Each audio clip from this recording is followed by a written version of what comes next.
My name is Davina, and I was 30 years old when my mother canceled my wedding 4 hours before I was supposed to walk down the aisle. Not because of a sudden blizzard closing down Anchorage, not because of a medical emergency. She canceled it because my older sister Serena had just been dumped by a man she met barely 3 months ago. I sat in the bridal suite of a high-end hotel downtown. My hair was pinned back, the lace of my dress pressed heavy against my collarbone. Mark, my fiancé, was down the hall checking on the floral arrangements. The room was quiet until my phone rang. The screen flashed my mother, Brenda. I answered, expecting her to say she was on her way up to help me with my veil. Instead, her voice was flat and rushed. "We are canceling the wedding, Davina. Serena needs us." I stared at my reflection in the mirror. My throat tightened, but no tears came. I asked her to repeat herself. "Serena had a breakdown," Brenda said. "Her boyfriend left her this morning. She says she cannot go on if we do not drop everything. I already called the venue coordinator and the caterer. I told them to pack up the prime rib and send it to your sister's apartment for a support gathering." I gripped the edge of the vanity table. My knuckles turned white. "You hijacked my $40,000 wedding for a support gathering. You and Mark make good money." Brenda sighed. The sound of her breath through the speaker carried decades of dismissal. "You can just postpone it. Your sister is fragile right now. She cannot be alone while you are throwing a party." My phone vibrated again. A text from my father Thomas popped onto the screen. "You are the strong one, Davina. Serena is falling apart. We need you here at the hospital with her. Do not make this weekend all about your wedding. We will make it up to you later." There it was. The exact phrase that defined my entire life. You are the strong one. It was the excuse they always used to neglect me. If I functioned without collapsing, they interpreted my stability as permission to take away my milestones. Every graduation and promotion had been erased by one of Serena's convenient, emotional crises. I did not argue. I did not scream. I hung up the phone. I stood up and unzipped my wedding dress, letting it fall to the floor. When Mark walked into the room 5 minutes later, I was lacing up my winter boots. I looked him in the eye and told him the wedding was off. But we were not going to the hospital to comfort my sister. We were leaving for good. I packed my bags and disappeared into the remote Alaskan interior. My family assumed I was throwing a temporary tantrum. They believed I would eventually calm down, open my checkbook, and return to my place at the bottom of the family ladder. They did not know what I was about to find hidden inside a dilapidated cabin. And they certainly did not know that 5 years later, their obsession with saving my sister would end in federal indictments and total bankruptcy. Before I tell you how walking away became the ultimate trap for my family, I want to welcome you to Grape Vengeance. Drop a comment below telling me your age, what time it is, and where you are watching from. I love seeing how far these stories travel. Now let me tell you what happened the moment Mark and I loaded our car to leave Anchorage behind. I sat on the edge of the hotel bed watching my fiancé pack his suitcase. The silence in the bridal suite felt heavy and unnatural. A few minutes ago, this room hummed with nervous energy. The scent of my expensive floral bouquet filled the air, mingling with the smell of hairspray. Now, the space felt like a waiting room at a clinic. I pulled my phone from my purse. My hands were remarkably steady. My heart did not race. I felt a strange, cold clarity settling over my chest. If the wedding was off, I needed to handle the logistics immediately. My catering manager and the venue coordinator were expecting their final installments by noon. We had saved for 2 years to afford this day. Mark worked overtime at a local logistics firm, managing cargo shipments across the state. I took on extra freelance accounting clients, working late into the night just to ensure we started our marriage without debt. We did things the right way. We earned every single dollar. I opened my banking application. The screen loaded, casting a harsh blue light across my face in the dim room. I tapped the screen to view my primary savings. The numbers did not make sense. I blinked and rubbed my eyes, thinking the application had glitched due to the poor hotel wireless connection. I dragged my finger down the screen to refresh the page. The loading wheel spun for a second. The balance remained the same. $20,000 was missing. It was the exact amount I had earmarked for the final vendor payments. I tapped into the transaction history. There was a single transfer processed less than an hour ago. The red minus sign glared at me. The destination was an external account belonging to Serena. The initiator was Brenda. My stomach dropped. The air in the room suddenly felt very thin. When I was 18 and leaving for college, my mother insisted on keeping her name on my primary student account. She claimed it was for emergencies, so she could transfer textbook money if I ever ran short between paychecks. Over the past 12 years, I simply forgot she had access. I transitioned it to my main savings, never thinking my own mother would use a decade-old banking loophole to monitor and drain my finances. Mark zipped his duffel bag and turned around. He saw my face. He crossed the room in 3 strides and knelt in front of me, resting his hands on my knees. "What is it?" he asked. His voice was low and steady. I turned the screen toward him. I could not find the words to speak. Mark read the transaction line. His jaw tightened. The soft expression in his eyes hardened into something I had never seen before. Before Mark could speak, my phone vibrated in my palm. A new text message appeared on the screen. It was from Brenda. "I had to use your vendor money to pay off the credit cards for Serena. Her ex left her in severe debt, and she was having a panic attack. The creditors were threatening to garnish her wages.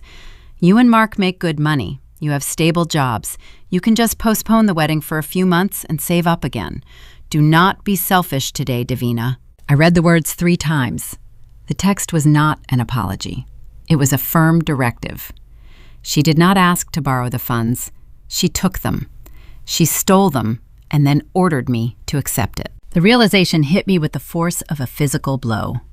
The phone call canceling my wedding was never about emotional support. Serena breaking down over a 3-month relationship was not a tragedy. It was a calculated smokescreen. They knew the final vendor payments were due today. They knew the money was sitting in that account because Brenda had been watching my balance grow. They needed a distraction big enough to keep me occupied while my mother executed a heist on my life savings. My sister did not just want attention. She wanted a financial bailout, and my mother decided my future was the perfect collateral to fund the rescue mission. They did not cancel my wedding. They financed my sister and her lifestyle with my sweat and tears. Mark stood up and pulled his phone from his pocket. "I will call the venue," he said. "I will tell them the situation and see if we can recover the deposit." I shook my head. "No, leave the deposit. Let the venue keep it. I am not negotiating with them."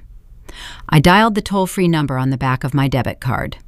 "Welcome to customer service," a recorded voice chimed. I navigated the automated menu, pressing the numbers with precise, rigid movements.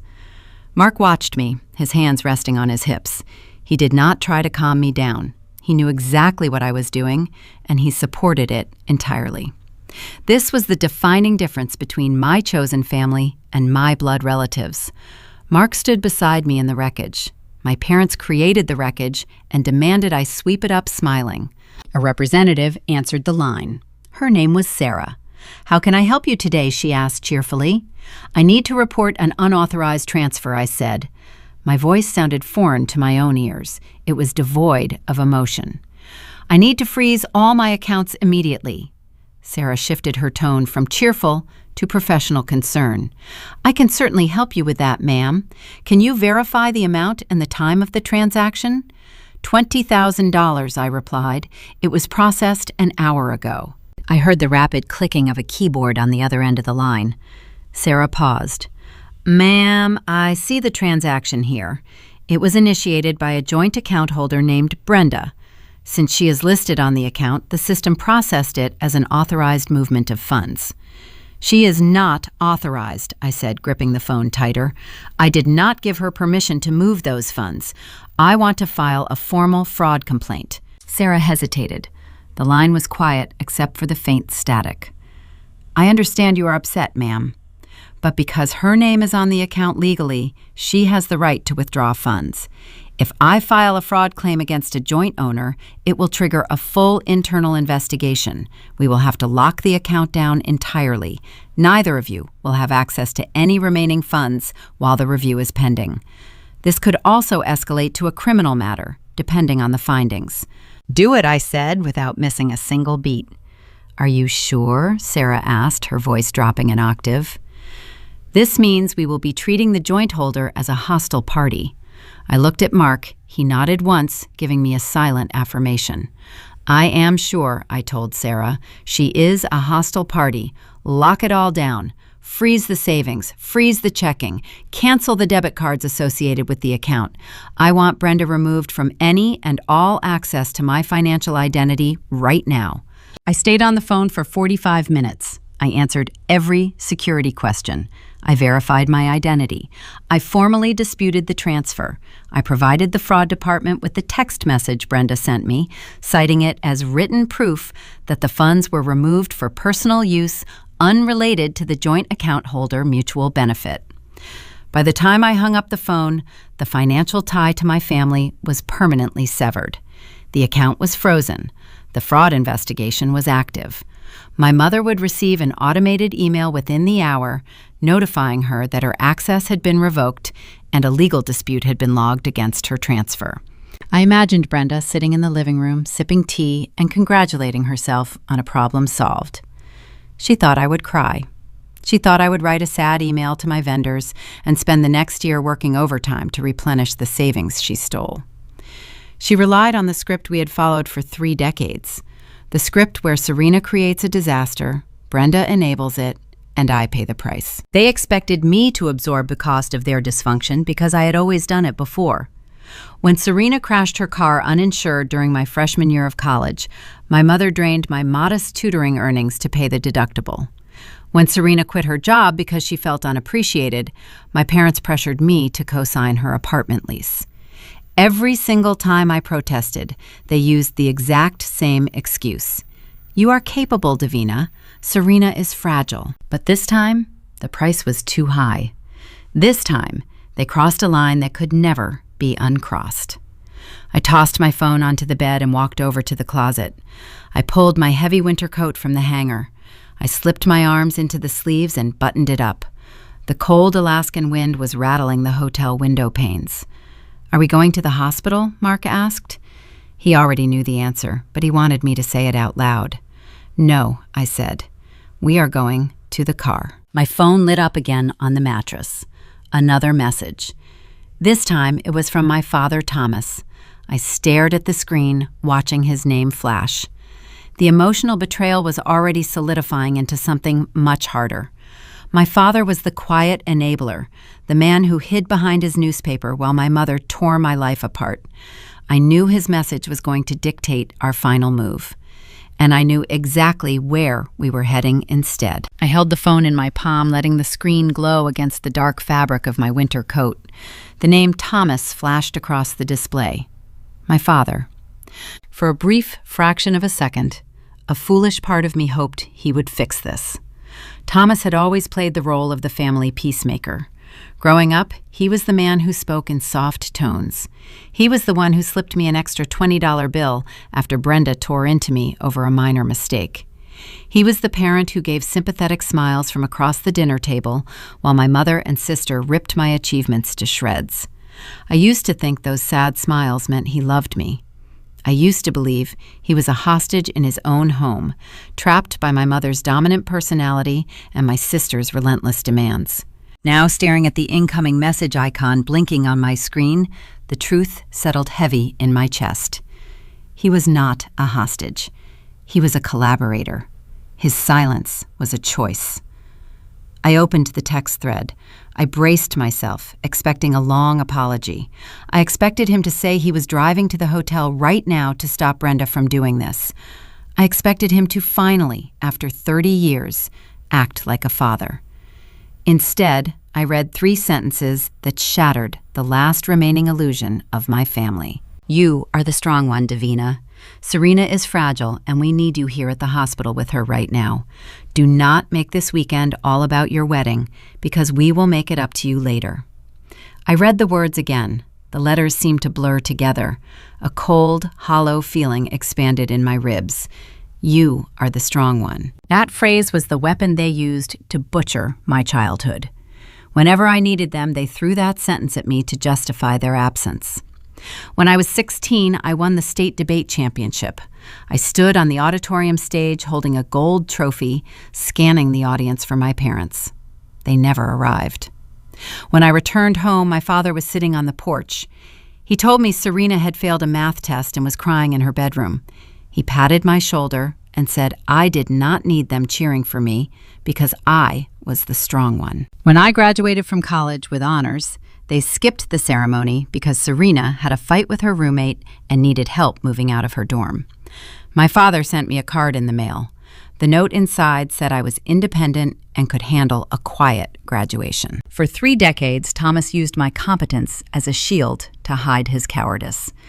He knew Brenda was toxic.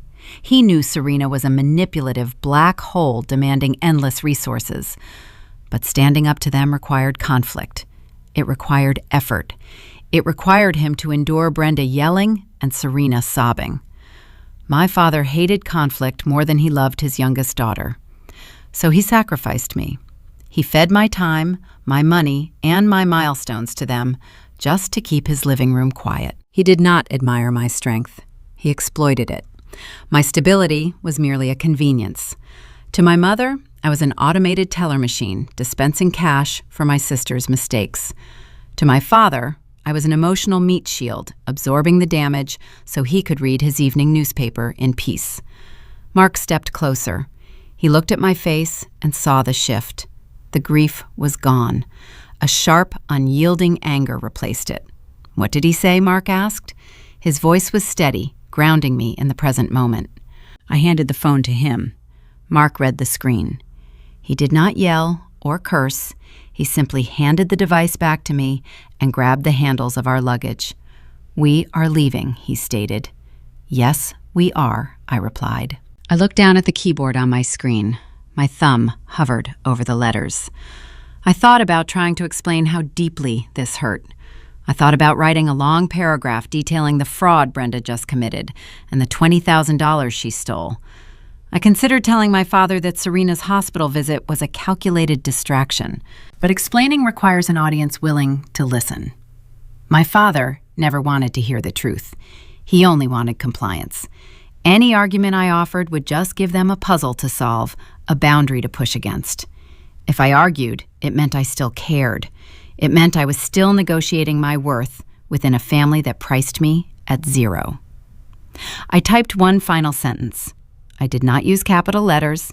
I did not add punctuation at the end. My wedding is canceled, and so is my role in this family. I hit send. I did not wait to see if a read receipt appeared. I tapped the settings icon in the top right corner of the message thread. A menu dropped down. I selected the option to block the caller. A warning prompt popped up asking if I was sure I wanted to stop receiving communications from this contact. I pressed confirm. I navigated to Brenda's contact file. Block. Confirm. I opened Serena's profile. Block. Confirm. I went into my social media accounts. I severed the digital ties one by one. I removed their access to my photos, my updates, my location. I untagged myself from old family pictures. I erased them from my digital footprint with the same surgical precision my mother used to erase my bank balance. Within 5 minutes, the people who raised me became literal ghosts. They could not call, they could not text, they could not trace me. The pebble had fallen, and the avalanche was already moving. I picked up my purse. Mark swung the heavy garment bag containing his tuxedo over his shoulder. I took one last look around the bridal suite. The white dress lay on the floor looking like a discarded costume from a play I refused to finish. We walked down the carpeted hallway and stepped onto the elevator. The doors closed, sealing off my past. When we reached the lobby, the hotel staff smiled at us. oblivious to the implosion of my life. The front desk clerk asked if we needed assistance with our bags. Mark politely declined. We pushed through the revolving glass doors and stepped out into the biting Anchorage air. The wind whipped across my face. It was freezing, but for the first time all day, I could breathe. The heavy, suffocating weight of being the family fixer was gone. Mark unlocked his sports utility vehicle. We threw the bags into the trunk. He walked around to the driver's side and climbed in. I sat in the passenger seat and pulled the seatbelt across my chest. The engine roared to life, sending a rumble through the floorboards. "Where are we going?" Mark asked. He shifted the car into drive, keeping his foot on the brake. I reached into the glove compartment and pulled out a folded paper map. I did not want to rely on electronic navigation. I wanted to disappear off the grid entirely. I traced my finger along a thin, jagged line heading deep into the Alaskan wilderness. "We are going to Aunt Vivian's cabin," I said. Mark glanced at me, his eyebrows raised. He knew about the property. My late Aunt Vivian left me a sprawling, remote plot of land when she passed away 3 years ago. Brenda always told me the inheritance was a burden. My mother insisted the land was a useless, frozen swamp and repeatedly pressured me to sign the deed over to her so she could sell it for scrap and clear out the property taxes. She brought it up at every holiday. She slipped transfer paperwork into my birthday cards. I never signed it. Something told me to hold on to that land, even though I had never visited the site. "Are you sure?" Mark asked, navigating the vehicle out of the hotel parking lot and merging onto the highway. "It is a long drive. The cabin has been empty for years." "I am sure," I said, looking out the window as the city buildings began to blur past us. "They think I am going to sit in an empty apartment and cry over a canceled wedding. They think I will wait for them to come home and hand me a fake apology. By the time they realize I am not at the hospital, my apartment will be empty. We are leaving no forwarding address." Mark pressed the accelerator. The vehicle sped down the highway, leaving Anchorage behind. As the city lights faded into the dark silhouette of the mountains, I thought about my mother's desperation to get her hands on Aunt Vivian's deed. Brenda never cared about paying my property taxes. She was a woman who stole my vendor money to pay a credit card bill. She did not do favors. She made investments. I closed my eyes as the car bumped along the asphalt. My mother canceled my wedding to steal my savings, but her obsession with that swampland felt like a missing piece of the puzzle. The emotional betrayal was clear. The financial theft was reported. But the true motive, hiding beneath decades of favoritism, was still waiting in the dark. I did not know it yet, but the cabin was not just a hiding place.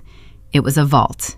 And what I was about to find buried under the floorboards would turn my mother's real estate scam into the biggest mistake of her miserable life. We pulled into the driveway of our rented duplex just as the afternoon light began to fade. The neighborhood was quiet. The crisp Alaskan wind bit at my cheeks as I stepped out of the car, but I ignored the cold. My mind was operating on pure adrenaline and logic. I did not shed a single tear. Crying was a luxury I could no longer afford. Mark parked his heavy-duty truck near the front door. We did not speak. We did not need to. We walked inside and immediately began dismantling our life in the city. I grabbed thick industrial trash bags from the kitchen pantry. I walked into my home office and started pulling files from the metal cabinet. I packed our birth certificates, social security cards, tax returns, and the original deed to Aunt Vivian's property. I took every piece of paper that proved our identities and shoved them into a waterproof briefcase. Mark moved through the bedroom, pulling winter gear, thermal coats, and heavy boots from the closet. We were not packing for a weekend getaway. We were preparing for a new existence. I walked into the living room and looked at the stack of early wedding gifts sitting in the corner. Crystal vases, silver picture frames, premium cookware, expensive items sent by my parents' affluent friends. People who cared more about social appearances than actual relationships. I left the boxes untouched. I did not want anything associated with the toxic web Brenda spun. I walked into the kitchen and opened the drawer where I kept my spare keys. I dropped my apartment key onto the granite counter. The metal clinked against the stone, a final sound echoing in the empty room. As I packed my laptop, I thought about the expensive venue downtown. The chandeliers were probably turned off by now. The floral arrangements we spent thousands of dollars on were wilting in the dark. The deposit was gone. The money burned away in a matter of seconds. A year ago, losing that cash would have kept me awake for weeks. Today, I viewed it as the cost of my freedom. I paid a steep ransom to buy my way out of Brenda and Serena's endless drama. It was a heavy price, but my sanity was worth every single penny. We loaded the back of Mark's truck with military precision. We stacked the plastic bins and secured the waterproof bags. We left the furniture, the television, the superficial comforts. We only took what we needed to survive and rebuild. When the truck bed was full, Mark locked the tailgate. We climbed into the cab. He turned the key, and we drove away from the duplex without looking back in the rearview mirror. The drive into the Alaskan interior is unforgiving. The paved roads quickly turn into gravel pathways winding through dense pine forests and jagged mountain passes. The further we drove, the more the cell phone signal dropped. 5 bars turned to 3. 3 bars turned to 1. Then the screen displayed no service. We were officially off the grid. We were heading toward 500 acres of remote waterfront land. Aunt Vivian left it to me when I was 25. Vivian was my father's older sister, and she was the designated outcast of the family. Unlike my father, she never tolerated Brenda's manipulative behavior. Vivian saw right through my mother. She knew Brenda used fake tears to control the household. She knew Serena was being raised as a dependent, spoiled tyrant. And she knew I was the chosen scapegoat. Vivian moved out to the wilderness decades ago to escape the exact same toxic dynamic I was fleeing today. When Vivian passed away, she bypassed my father entirely. She bypassed Serena. She left the deed exclusively to me. Brenda was furious. She spent the next 5 years trying to pry that document out of my hands. She told me the property was a useless, frozen swamp. She claimed the cabin was rotting and the soil was toxic. She insisted the only logical choice was to sign the deed over to her so she could bundle it with a larger real estate deal and sell it for scrap. She promised she would put the meager profits into a family trust. I never signed the papers. I always found an excuse to delay. I told her I was too busy with college exams. Then I told her I was too busy planning a wedding. I held on to that land because it was the only thing Aunt Vivian ever gave me. It was a symbol of independence. I did not care if it was a swamp. It was my swamp. As Mark navigated the winding dirt road, I pictured what was happening back in Anchorage. By now, the hospital charade was unraveling. Brenda and Thomas were likely sitting in a sterile waiting room holding Serena's hand. They were checking their watches, waiting for me to rush through the sliding glass doors with my checkbook open.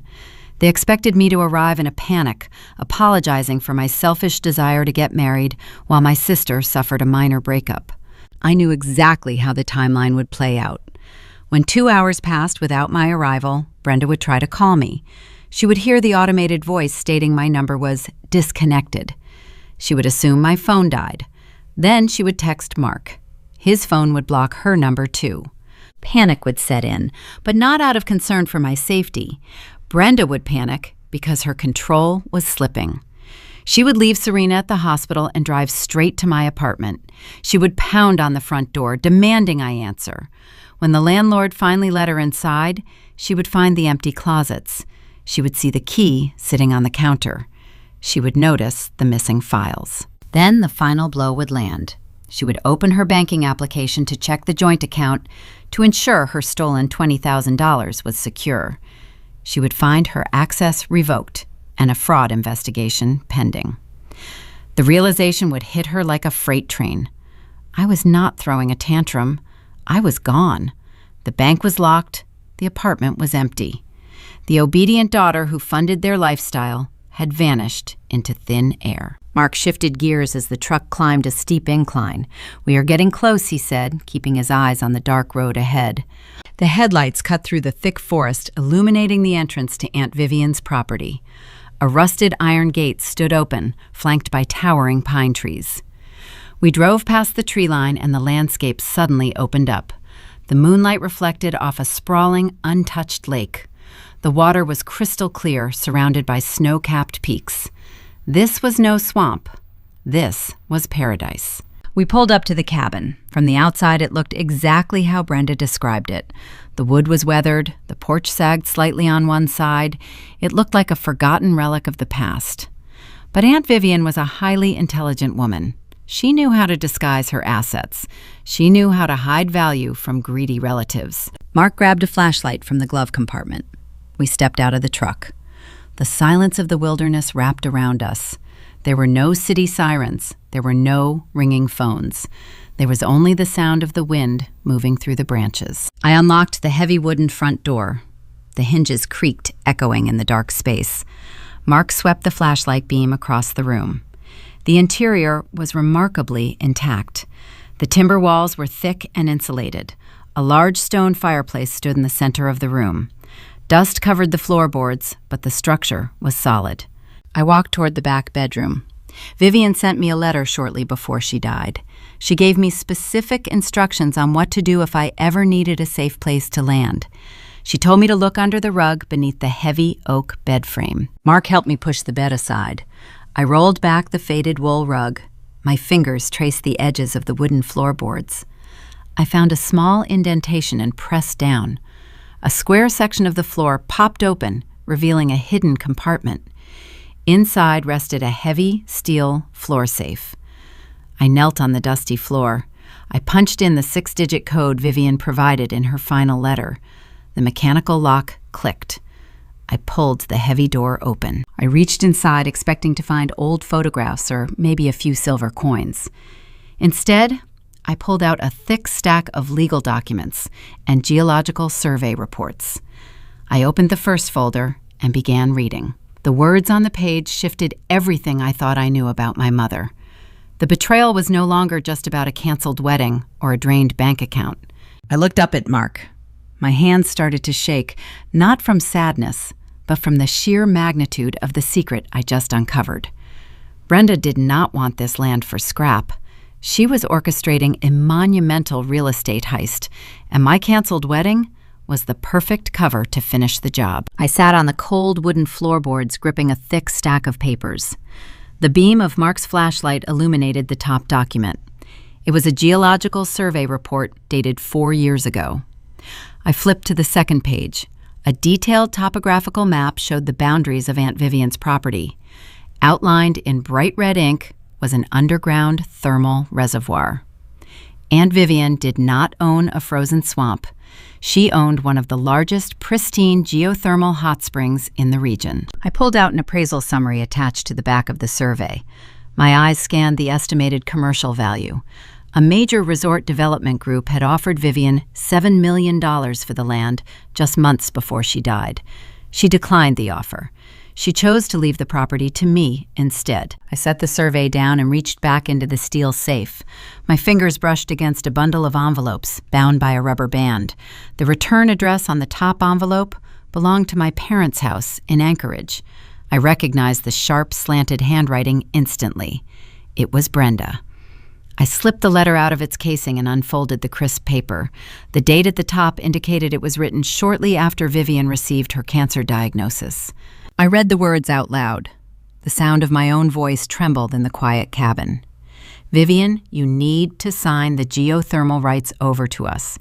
You know Davina is too naive to handle an asset of this magnitude. She will just waste it. Serena needs the financial security. Serena deserves the profits from the hot springs. Sign the deed to me, and I will ensure the money goes where it is truly needed. Do the right thing for the family. Mark crouched beside me. He read the letter over my shoulder. His breathing grew heavy in the silent room. She knew I whispered. My mother knew exactly what this land was worth. I opened another envelope, then another. Every single letter was a calculated demand for the deed. Brenda begged, threatened, and tried to manipulate my aunt into surrendering the millions. Vivian rejected every single attempt. Vivian protected my future until her dying breath. I dug deeper into the safe and found a manila folder with my name printed on the tab. I opened it and pulled out a fresh, unsigned legal contract. It was drafted by a local Anchorage attorney. The header read, Marital Asset Protection Agreement. I scanned the legal jargon. It was disguised as a standard prenuptial form meant to shield my assets from Mark in the event of a divorce. But buried on the third page was a transfer of authority clause. If I signed this document, I would grant Brenda irrevocable power of attorney over my real estate holdings. I would unknowingly hand her the deed to the hot springs. A sticky note was attached to the front of the contract. Brenda's handwriting stared back at me. Present to Davina in the bridal suite right before the ceremony. She will be too distracted to read the fine print. My chest heaved. The puzzle pieces slammed together, forming a sickening picture of greed. The emotional betrayal I endured for 30 years was not just an issue of favoritism. It was a financial conspiracy. Brenda never intended to watch me walk down the aisle. She intended to corner me in my wedding dress, hand me a pen, and steal a $7 million inheritance. Serena crying over a broken relationship was just the backup plan. When Brenda realized I was too busy coordinating with vendors all morning to sit down and sign paperwork, she panicked. The wedding was moving too fast. The window to trick me was closing. So she pulled the plug. She manufactured a crisis to cancel the event. She figured she could drain my vendor savings as a consolation prize and wait for another opportunity to force my signature on the deed. My canceled wedding was not a tragedy. It was a failed heist. My mother's greed actually saved me from signing away my future. I folded the documents and placed them carefully back into the manila folder. I did not feel sad anymore. I did not feel like a victim. I felt like a soldier who just intercepted the enemy playbook. We need to find a signal, I told Mark, standing up and brushing the dust from my jeans. I need to make a phone call, right now. Mark grabbed his keys and we walked back out to the truck. We drove 10 miles down the winding mountain road until my phone finally pinged with a single bar of cellular service. The sun was just starting to rise over the Alaskan peaks, painting the sky in harsh shades of orange and purple. I did not call the local police. I did not call my parents to scream at them. I opened my internet browser and searched for the most ruthless corporate estate attorney in Seattle. I needed a lawyer outside of Alaska, someone far away from my mother's local connections and influence. I found a senior partner named Harrison, who specialized in hostile trust defense. I dialed the number. It was early, but a paralegal answered and transferred me to his direct line. Mr. Harrison, I said, gripping the steering wheel while Mark watched the road. My name is Davina. I am holding the deed to a $7 million geothermal property. My family just attempted to steal it using a fraudulent power of attorney contract. I want to lock this land into an ironclad trust today. I want it structured so tight that my parents cannot touch a single blade of grass on this property, even if I pass away. Harrison asked me a series of rapid legal questions. He requested the parcel numbers, the survey dates, and the details of Aunt Vivian's original will. I read everything to him directly from the documents in my lap. He recognized the value of the asset immediately. I can establish a blind trust by noon, he stated, his voice crisp and professional. You will remain the sole beneficiary, but your name will be shielded from public property records. Your family will have zero legal standing to contest the ownership. Do it, I replied. I will wire your retainer fee from Mark's account within the hour. I hung up the phone. The deed was secure. My future was locked behind a fortress of legal protection. Brenda and Serena were currently sitting in Anchorage, counting the $20,000 they stole, believing they had won the war. They had no idea they just lost a $7 million lottery. We drove back to the cabin as the morning light flooded the valley. I looked out at the sprawling property. The steam from the hidden hot springs rose faintly through the dense trees. This land was no longer just an escape. It was the foundation of my revenge. My mother raised me to be the strong one. She trained me to endure hardship, to solve problems without complaining, to carry the weight of the world, while Serena played the victim. Brenda taught me how to survive anything. Now I was going to use those exact survival skills to build an empire that would crush them. I turned to Mark. We are not hiding here, I told him. We are going to develop this land. We are going to build the resort Aunt Vivian always wanted. Mark smiled. He did not hesitate. He reached out and grabbed my hand. "Let's get to work," he said.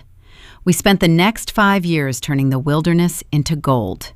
We did not speak to my parents. We did not check social media. We poured our blood, sweat, and tears into the Alaskan soil.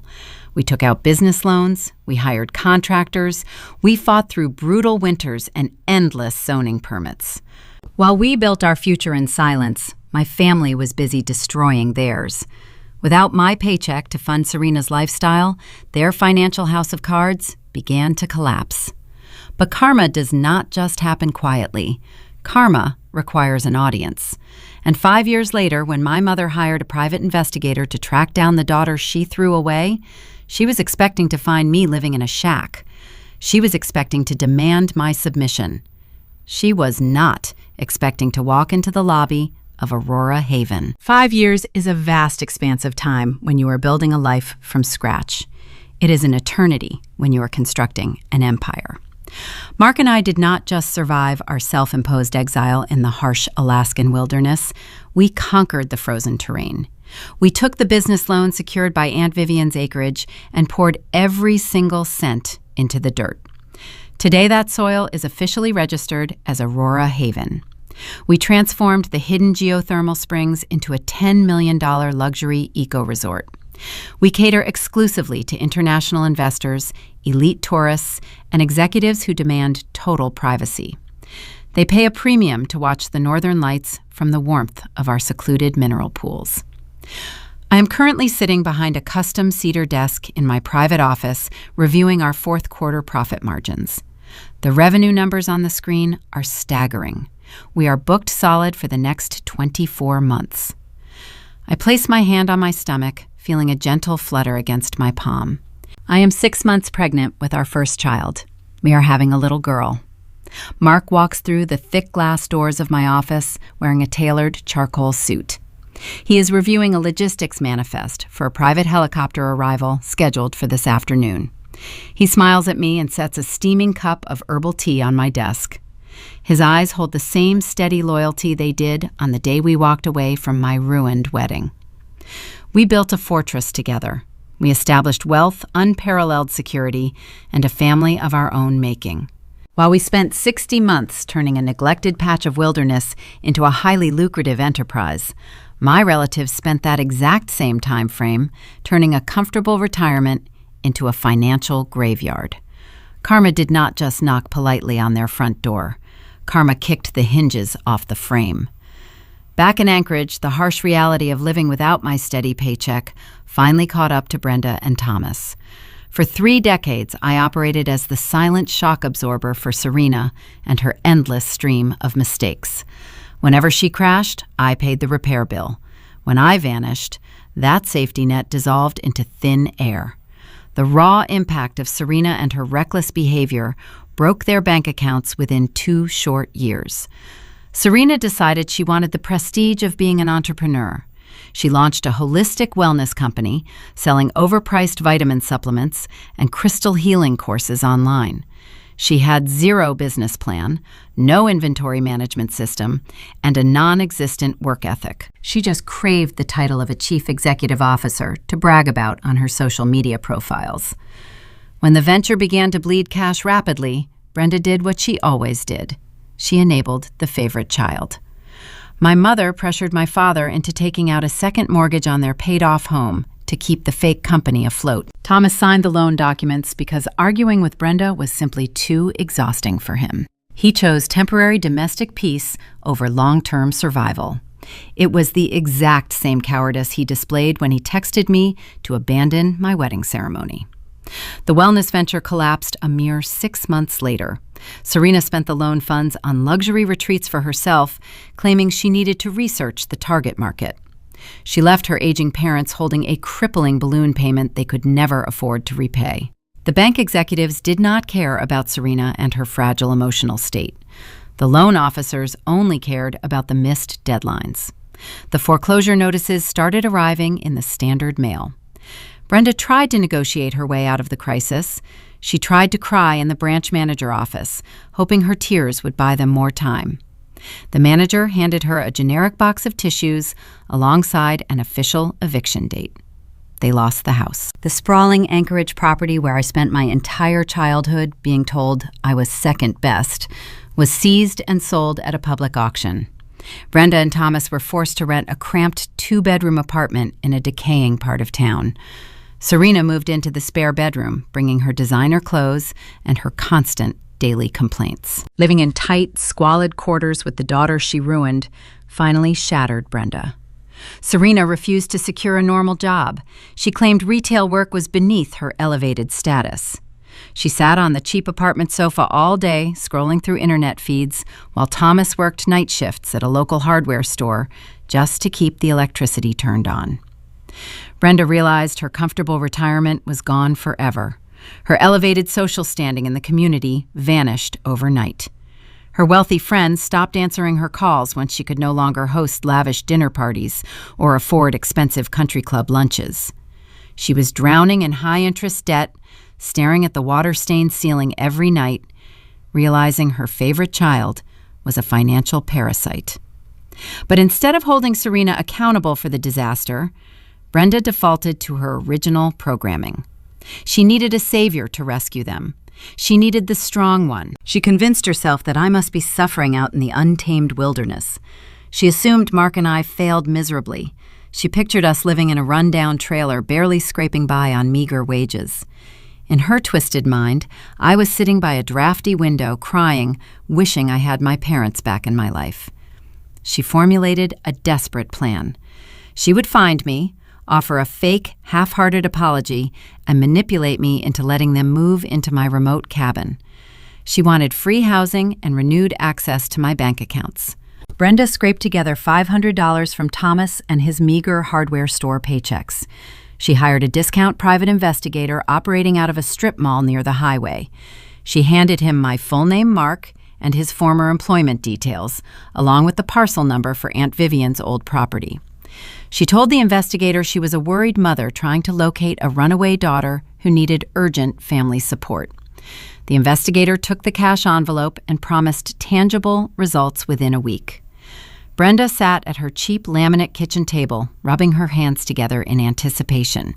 She told Serena to start packing her bags because they were moving back to the country. She spun a detailed fantasy where I would grovel for their forgiveness the second they arrived.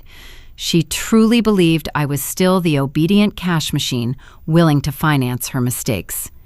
She did not know I was currently sitting in a resort reviewing complex corporate tax strategies. She did not know I possessed an ironclad legal trust and a highly trained private security team. The investigator returned exactly 5 days later, holding a thick manila folder. He slid it across his metal desk toward Brenda.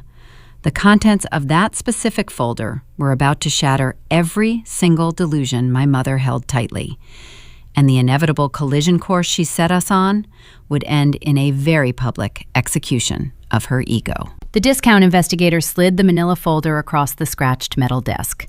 Brenda snatched the cardboard envelope. Her cheap acrylic nails tapped against the surface as she tore the seal. She expected to find grainy images of a rusted trailer park.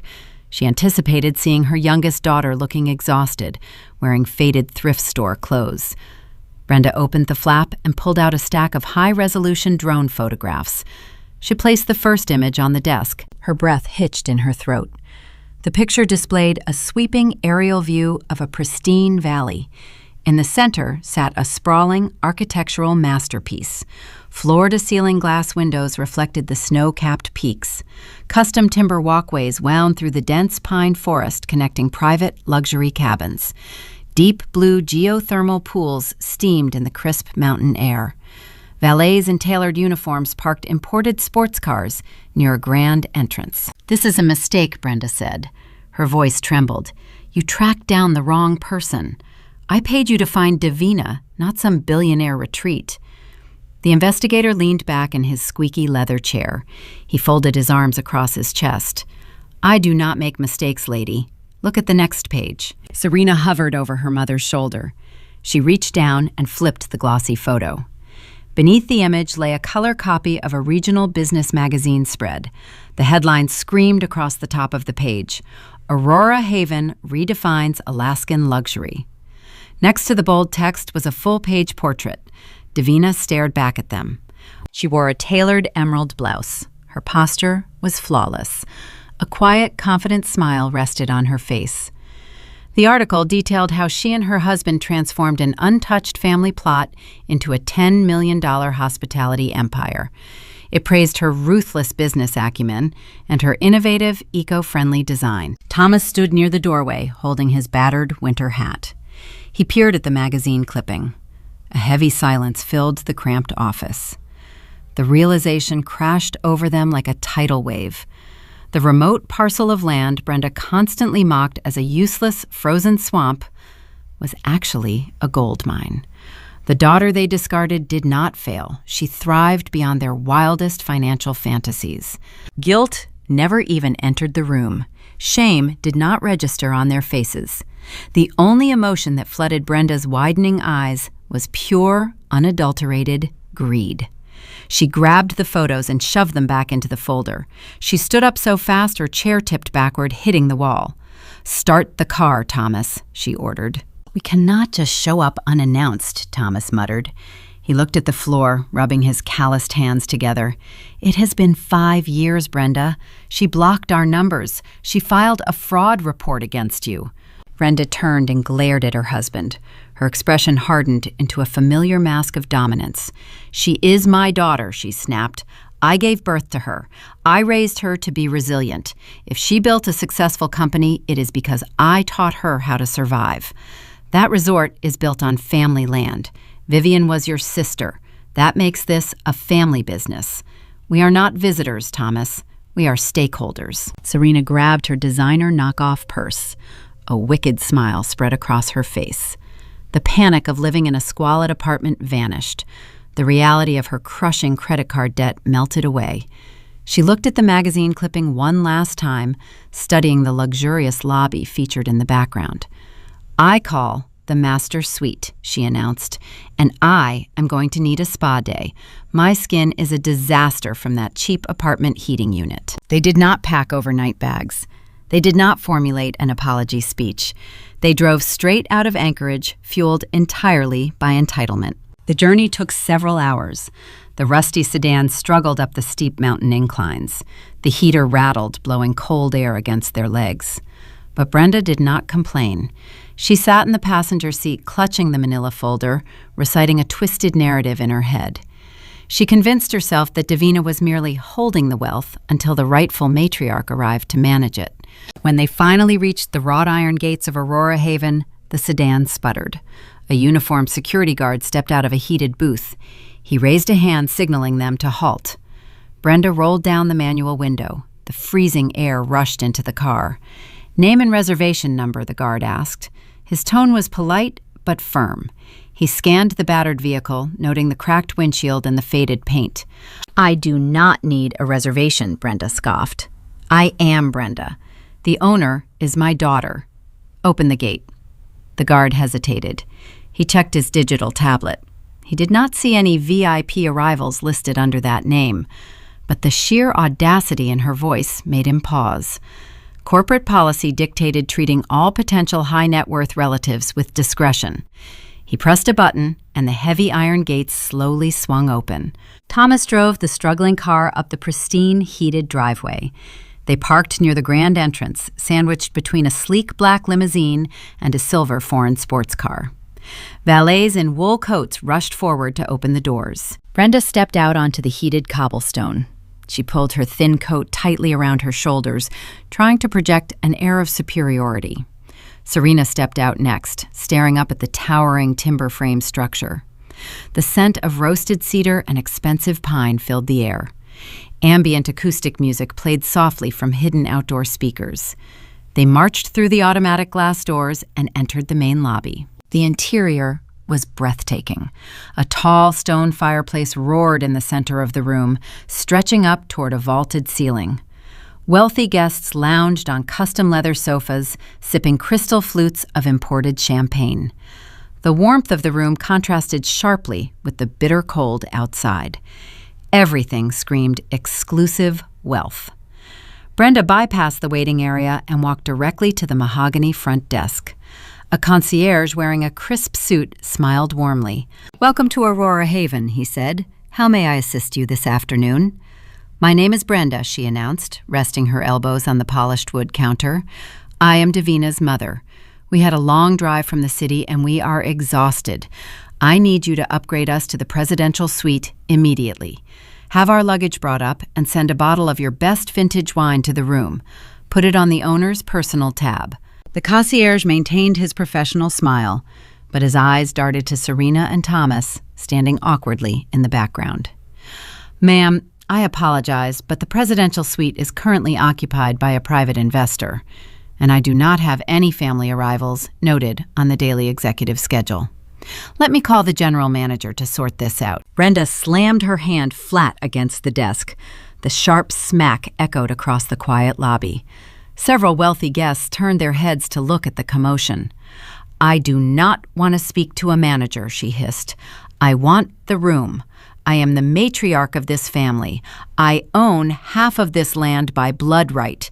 If you do not hand me a key card right now, I will have my daughter fire you before the sun goes down." Serena stepped forward, crossing her arms.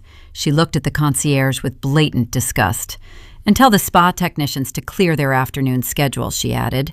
"I need a deep tissue massage and a hot stone treatment." The concierge stood frozen, unsure if he should call security or comply with the screaming women. I was sitting in my private office, situated just behind the main reception wall. The heavy oak door usually muffled the sounds of the lobby, but Brenda possessed a voice designed to cut through solid wood. It was a shrill, commanding tone I spent 3 decades learning to fear. It was the voice that canceled my wedding. It was the voice that stole my vendor money. My pen stopped moving across the financial ledger. My heart skipped a single beat. The biological reaction was automatic. A cold sweat prickled the back of my neck. I placed both hands flat on my desk. I took a deep, slow breath. I focused on the gentle movement of the baby kicking inside my stomach. I was no longer a scared 20-year-old girl begging for parental approval. I was a 35-year-old corporate executive guarding a $10 million fortress. I stood up. I smoothed the fabric of my tailored maternity dress. I walked toward the office door and turned the brass handle. I stepped out into the lobby. The argument at the front desk ceased the moment my heels clicked against the polished stone floor. Brenda froze. Serena turned around, her mouth hanging open. Thomas looked down at his boots, unable to meet my gaze. We stared at each other across the expanse of the luxury reception area. 5 years of silence evaporated in a single tense second. They looked older, tired, worn down by the consequences of their own toxic choices. I looked like the wealth they always dreamed of possessing. Brenda recovered her composure quickly. A fake, overly sweet smile stretched across her face. She took a step forward, holding her arms open wide, as if the past half-decade never happened. "Davina, my sweet girl," Brenda cooed loudly, ensuring every wealthy guest in the lobby heard her. "We finally found you! Your sister and I are here to stay." The trap was officially sprung, and my sister was about to make a demand that would trigger the most swift eviction this resort had ever witnessed. Brenda stood in the center of my lobby with her arms spread wide. Her fake smile stretched across her aging face. She expected me to rush forward and collapse into her embrace. She expected tears of joy and instant forgiveness. I stood firmly in place. I did not move a single muscle. My hands remained resting on the gentle curve of my stomach. The silence stretched. The wealthy guests seated nearby stopped talking. They watched the scene unfold with quiet curiosity. Brenda realized I was not going to play along. Her arms slowly dropped to her sides. Her fake smile flickered and died. Before Brenda could utter another word, Serena stepped in front of her. My older sister wore a faux designer jacket that looked frayed at the cuffs. 5 years of financial ruin had aged her. The expensive salon treatments were gone. Yet her entitlement remained entirely intact. Serena did not say hello. She did not ask how I was doing. She did not even glance at my pregnant belly. She simply crossed her arms and glared at me. I am getting married, Serena announced. Her voice carried a sharp, demanding tone. I looked at her. I did not offer congratulations. I waited. My wedding is in 4 months, Serena continued, taking a step closer. The venue we wanted in Anchorage is booked solid. Plus, it is overpriced. Since you own this place now, we are going to hold the ceremony here. I will need the main ballroom and all the luxury cabins blocked off for the entire week. Oh, and the catering needs to be top tier. She paused, catching her breath. She expected me to nod and hand over the keys. She expected the old Davina to jump into event planning mode. I tilted my head. You want to host your wedding at my resort? I asked. My voice was calm and even. Yes, Serena snapped, and obviously we are not paying for it. We are family. You owe me this. You ruined my life 5 years ago when you ran away and stopped helping Mom and Dad. The delusion was staggering. I ruined her life by refusing to let her drain my bank account. Serena was not finished. She pulled a crumpled piece of notebook paper from her purse. She held it up like a legal document. And while we are here, we need to discuss the profits.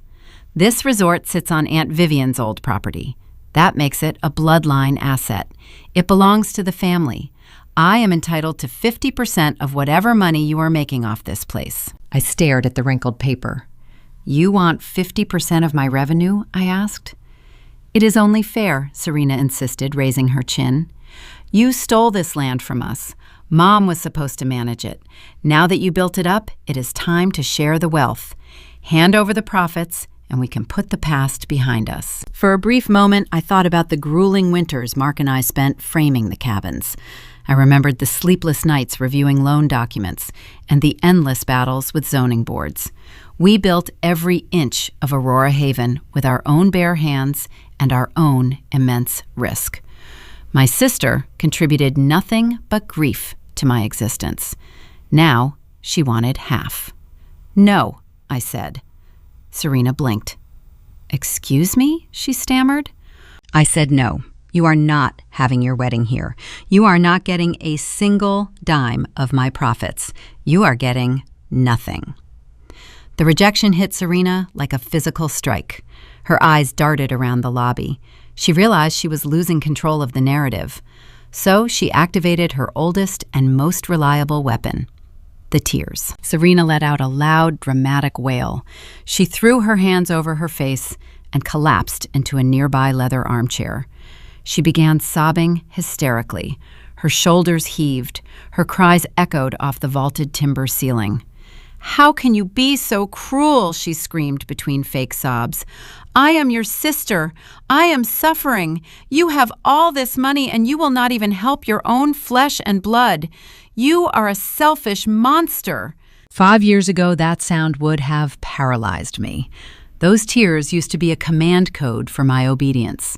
My chest would tighten, and I would immediately start apologizing.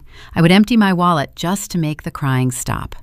Today, the sound was just pathetic noise. I did not flinch.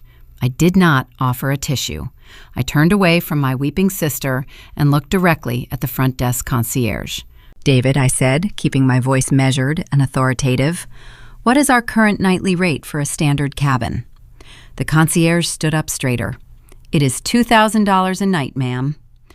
I nodded and turned my attention back to Brenda. My mother was standing beside Serena, patting her shoulder and glaring at me with raw hatred. You heard the rate I told Brenda. You have exactly 3 minutes to present a platinum credit card to the front desk. If you cannot cover the deposit for a room, you are trespassing on private property. Brenda jaw dropped. You cannot kick us out. We drove for hours. We are your parents. 2 minutes and 45 seconds, I replied, checking the gold watch on my wrist. Serena stopped crying for a split second to peek through her fingers. When she saw I was not budging, she wailed even louder, throwing her head back against the leather cushion. She thought amplifying the public embarrassment would force my hand. She assumed I would surrender just to stop the wealthy guests from staring. She miscalculated. The elite investors and corporate executives sitting in my lobby did not view me with judgment. They viewed my family with sheer disgust. A famous tech executive sitting by the fireplace lowered his newspaper and scoffed at Serena and her theatrics. My guests paid a premium for privacy and tranquility. They did not pay to listen to a grown woman execute a toddler tantrum in a public space. Thomas finally spoke. He stepped forward, clutching his battered winter hat in both hands. "Davina, please," he begged. His voice was fragile and weak. "She is very upset. Just let us stay the night. We have nowhere else to go. We drove all the way from Anchorage on half a tank of gas. Show some compassion." Compassion, I echoed. The word felt like ash on my tongue.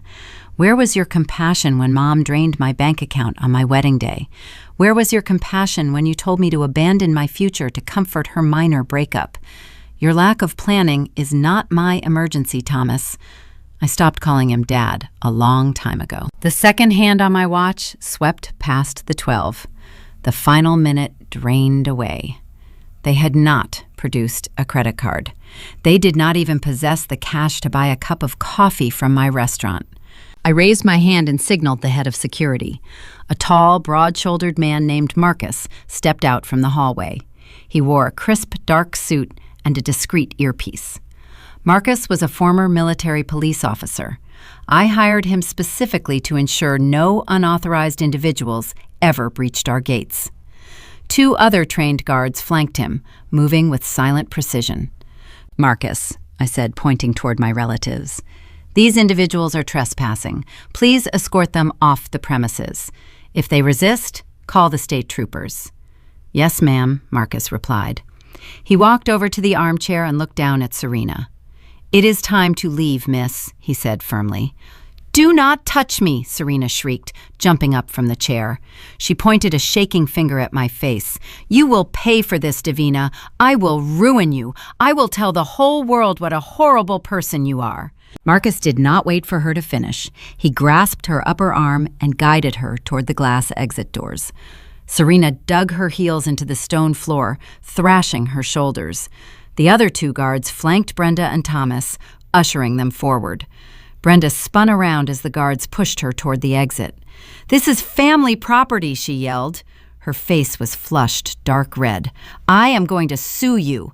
I am going to take everything you built. You hear me? I will take it all." The heavy glass doors slid open. The security team marched them out into the freezing Alaskan air. Serena was still screaming insults as they shoved her toward the battered sedan. I stood in the center of the lobby and watched the car speed down the driveway. The taillights disappeared into the pine forest.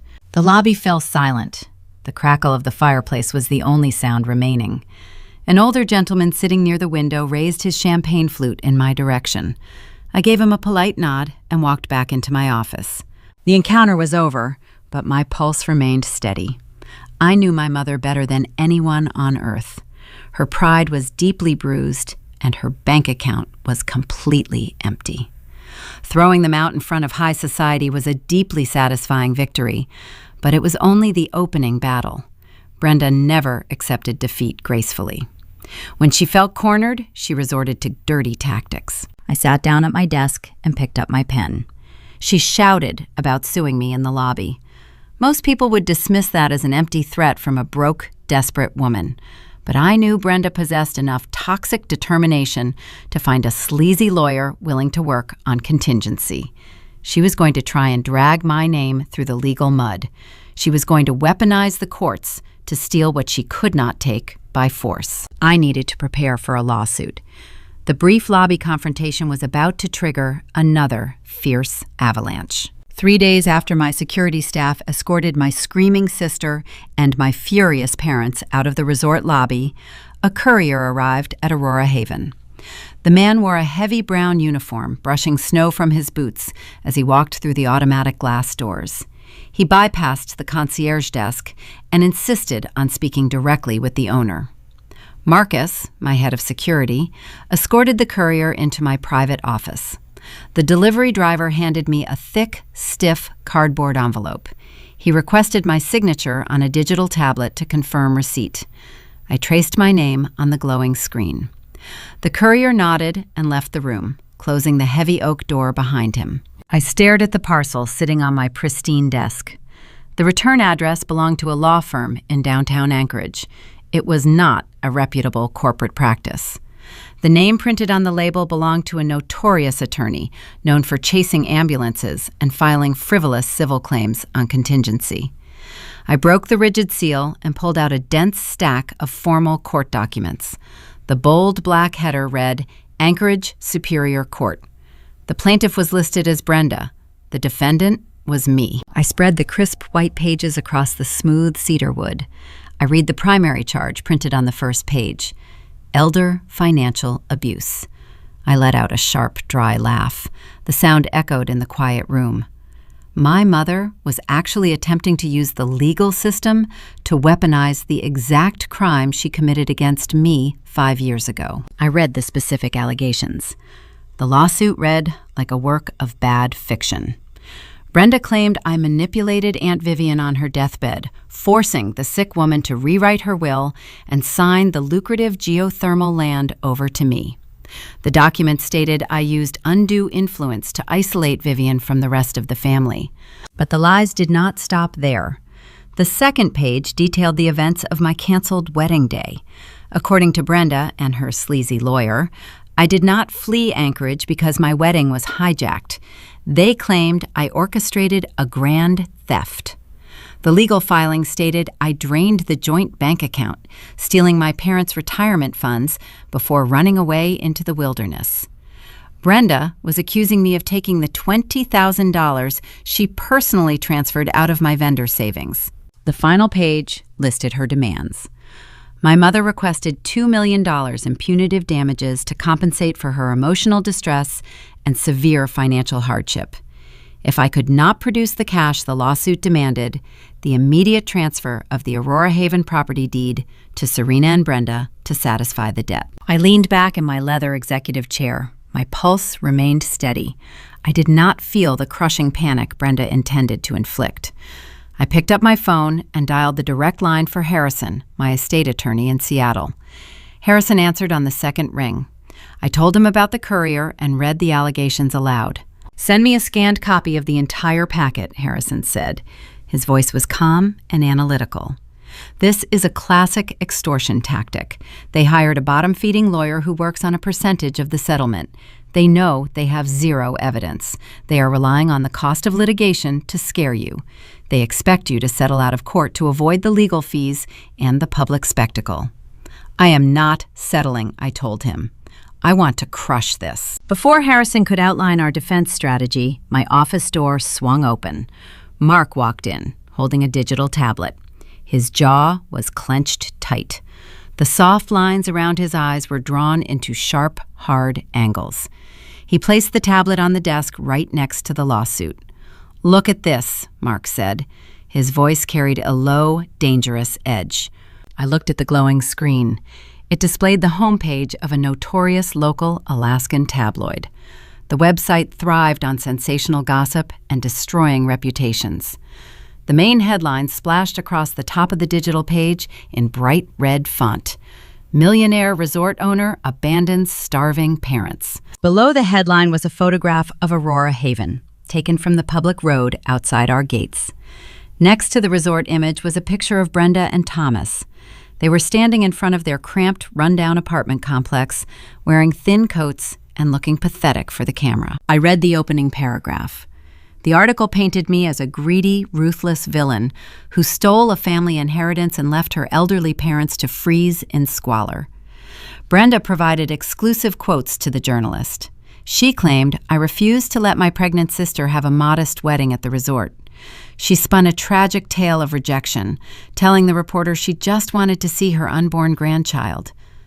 I picked up the tablet. My fingers gripped the edges of the device. "They leaked the lawsuit to the press," Mark stated. "They want to generate enough bad publicity to hurt our booking rates. They know our clients pay for exclusivity and discretion. A messy public family scandal is bad for business." Mark was right. Brenda understood the mechanics of reputation.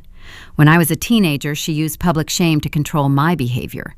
If I disagreed with her at home, she would wait until Sunday morning church service to loudly complain about my disrespect, ensuring the entire congregation heard her. She used social pressure as a tool for submission. Now she was escalating that tactic to a commercial scale. She hoped the negative tabloid press would force me to surrender the resort just to protect the Aurora Haven brand. My cell phone vibrated on the desk. A new text message illuminated the small screen. The sender was an unknown number, but I recognized the cadence of the words instantly. Give your sister her half of the resort, and I will drop the lawsuit. Do not make me destroy your little business, Davina. You know I will do it. Call the lawyer and sign the papers today. I read the text message twice. I looked at the tabloid article and the stack of fraudulent legal claims. My mother was heavily relying on a ghost. She was negotiating with the 20-year-old girl who used to back down to keep the peace. She thought I was still the compliant peacekeeper who handed over her paychecks to fix Serena and her endless disasters. Brenda believed the threat of a public scandal would shatter my nerves. She failed to realize that building a $10 million empire in the unforgiving Alaskan wilderness required a spine made of steel. I did not fear the cold. I did not fear a fight. I took a screenshot of her extortion text. I forwarded the image directly to Harrison in Seattle. Add this to the file I typed. We are going to countersue. I set the phone down and looked at Mark. He was watching me, waiting for my instruction. Call our public relations firm in Anchorage, I told him. Tell them to draft a cease and desist order for the tabloid. Have them prepare a statement regarding false claims and ongoing extortion. We are not hiding. We are going to shine a bright spotlight on their lies. Mark nodded, a fierce pride shining in his eyes. He picked up the tablet and walked out of the office to execute the plan. I sat alone in the quiet room, reviewing the fraudulent lawsuit one more time. Brenda unleashed her loudest weapon. She fired her best shot. But I knew the dynamics of my former household. When Brenda failed to get immediate results through aggression, she always sent her designated proxy to do the dirty work. She always deployed the peacemaker to manipulate my emotions. I folded the legal papers and placed them inside my desk drawer. I locked the cedar compartment and slipped the small brass key into my pocket. The screaming and the legal threats were easy to deflect. The real test of my emotional resolve was about to walk through my front doors. My father was coming, and his weapon was much more dangerous than a tabloid article, because his weapon was disguised as love. It was past 9 o'clock on a Tuesday evening when the intercom buzzed on my desk. The resort was quiet. Guests were dining in the main lodge or soaking in the private thermal pools. I was reviewing the quarterly tax ledgers under the soft glow of a desk lamp. Marcus, my security director, spoke through the speaker. He informed me my father was standing at the front gate.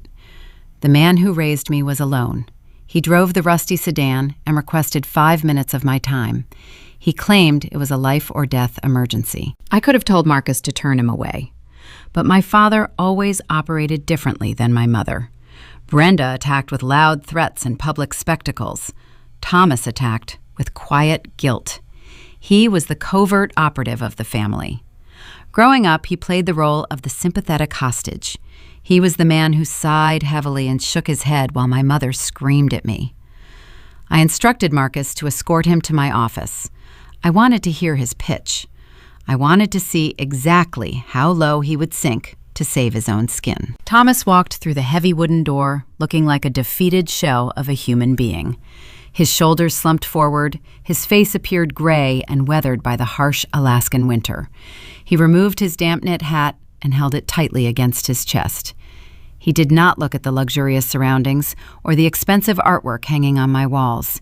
He kept his eyes fixed on the floorboards as he shuffled toward the chair across from my desk. He sat down heavily, letting out a long, weary sigh. He looked genuinely broken. "I am so sorry, Davina," he whispered. His voice cracked in the quiet room. He looked up at me, and tears pooled in his tired eyes. "Your mother has lost her mind. She is out of control with this lawsuit and the tabloids. I tried to stop her, but you know how she gets.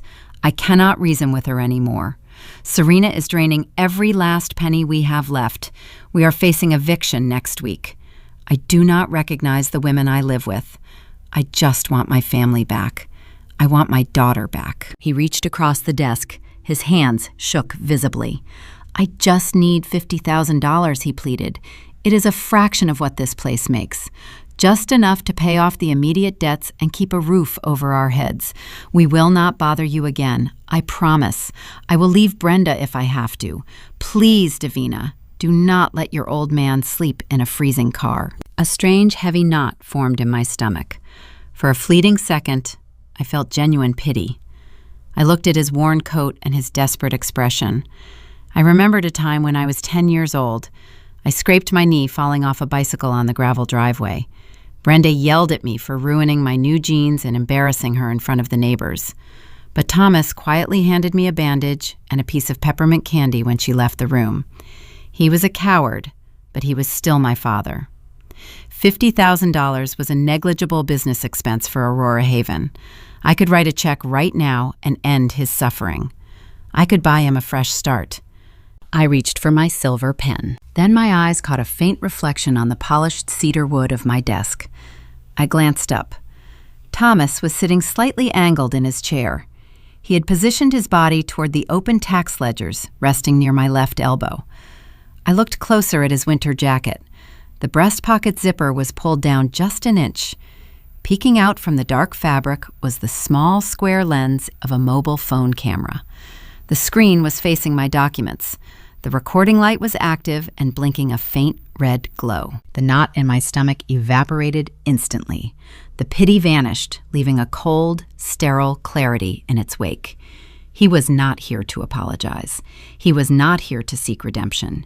He was executing a reconnaissance mission. Brenda needed financial evidence to support her fraudulent lawsuit. She needed proof of my net worth to demand a higher settlement.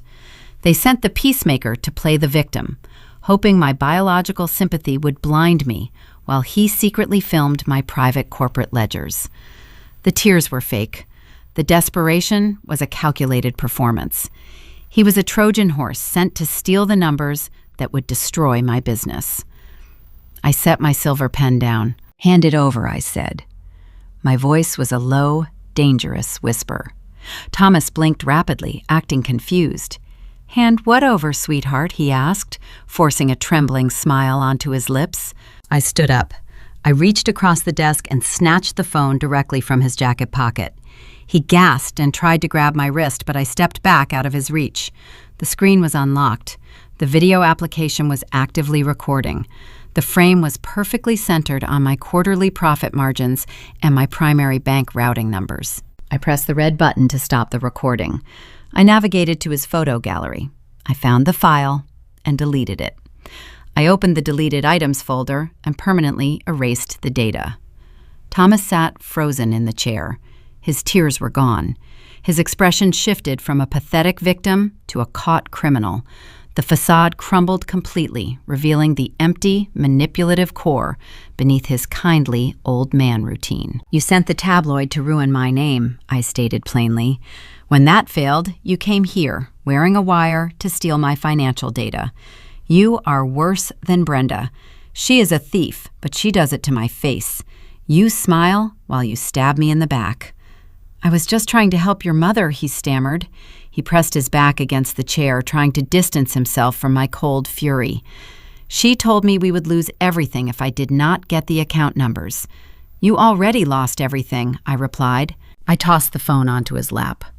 The device hit his leg with a dull thud. "Get out of my office," I ordered. "You have exactly 10 seconds to walk through that door before I call the state troopers and press charges for corporate espionage." Thomas did not argue. He did not ask for the $50,000 again.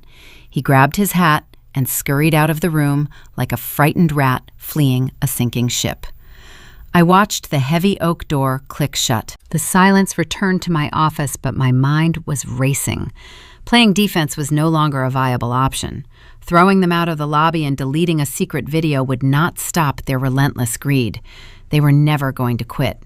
Brenda would just find another sleazy tactic. Serena would formulate another toxic demand. Thomas would participate in another pathetic scheme. If I wanted to protect my child and my empire, I needed to stop deflecting their attacks. I needed to invite them inside. I needed to build a trap so perfect they would walk right into their own destruction. And I knew exactly how to use their obsession with high society against them. I did not sleep that night. I sat at the kitchen island of our private residence, watching the snow fall outside the floor-to-ceiling windows. The digital clock on the oven displayed 3 in the morning. Mark walked into the room wrapping a thick wool blanket around my shoulders. He poured 2 mugs of decaffeinated coffee and sat beside me. I am done running, I told him, keeping my voice steady. If I just block them again, they will keep coming back. They will file more fraudulent lawsuits. They will sell more lies to cheap magazines. I need to end this permanently.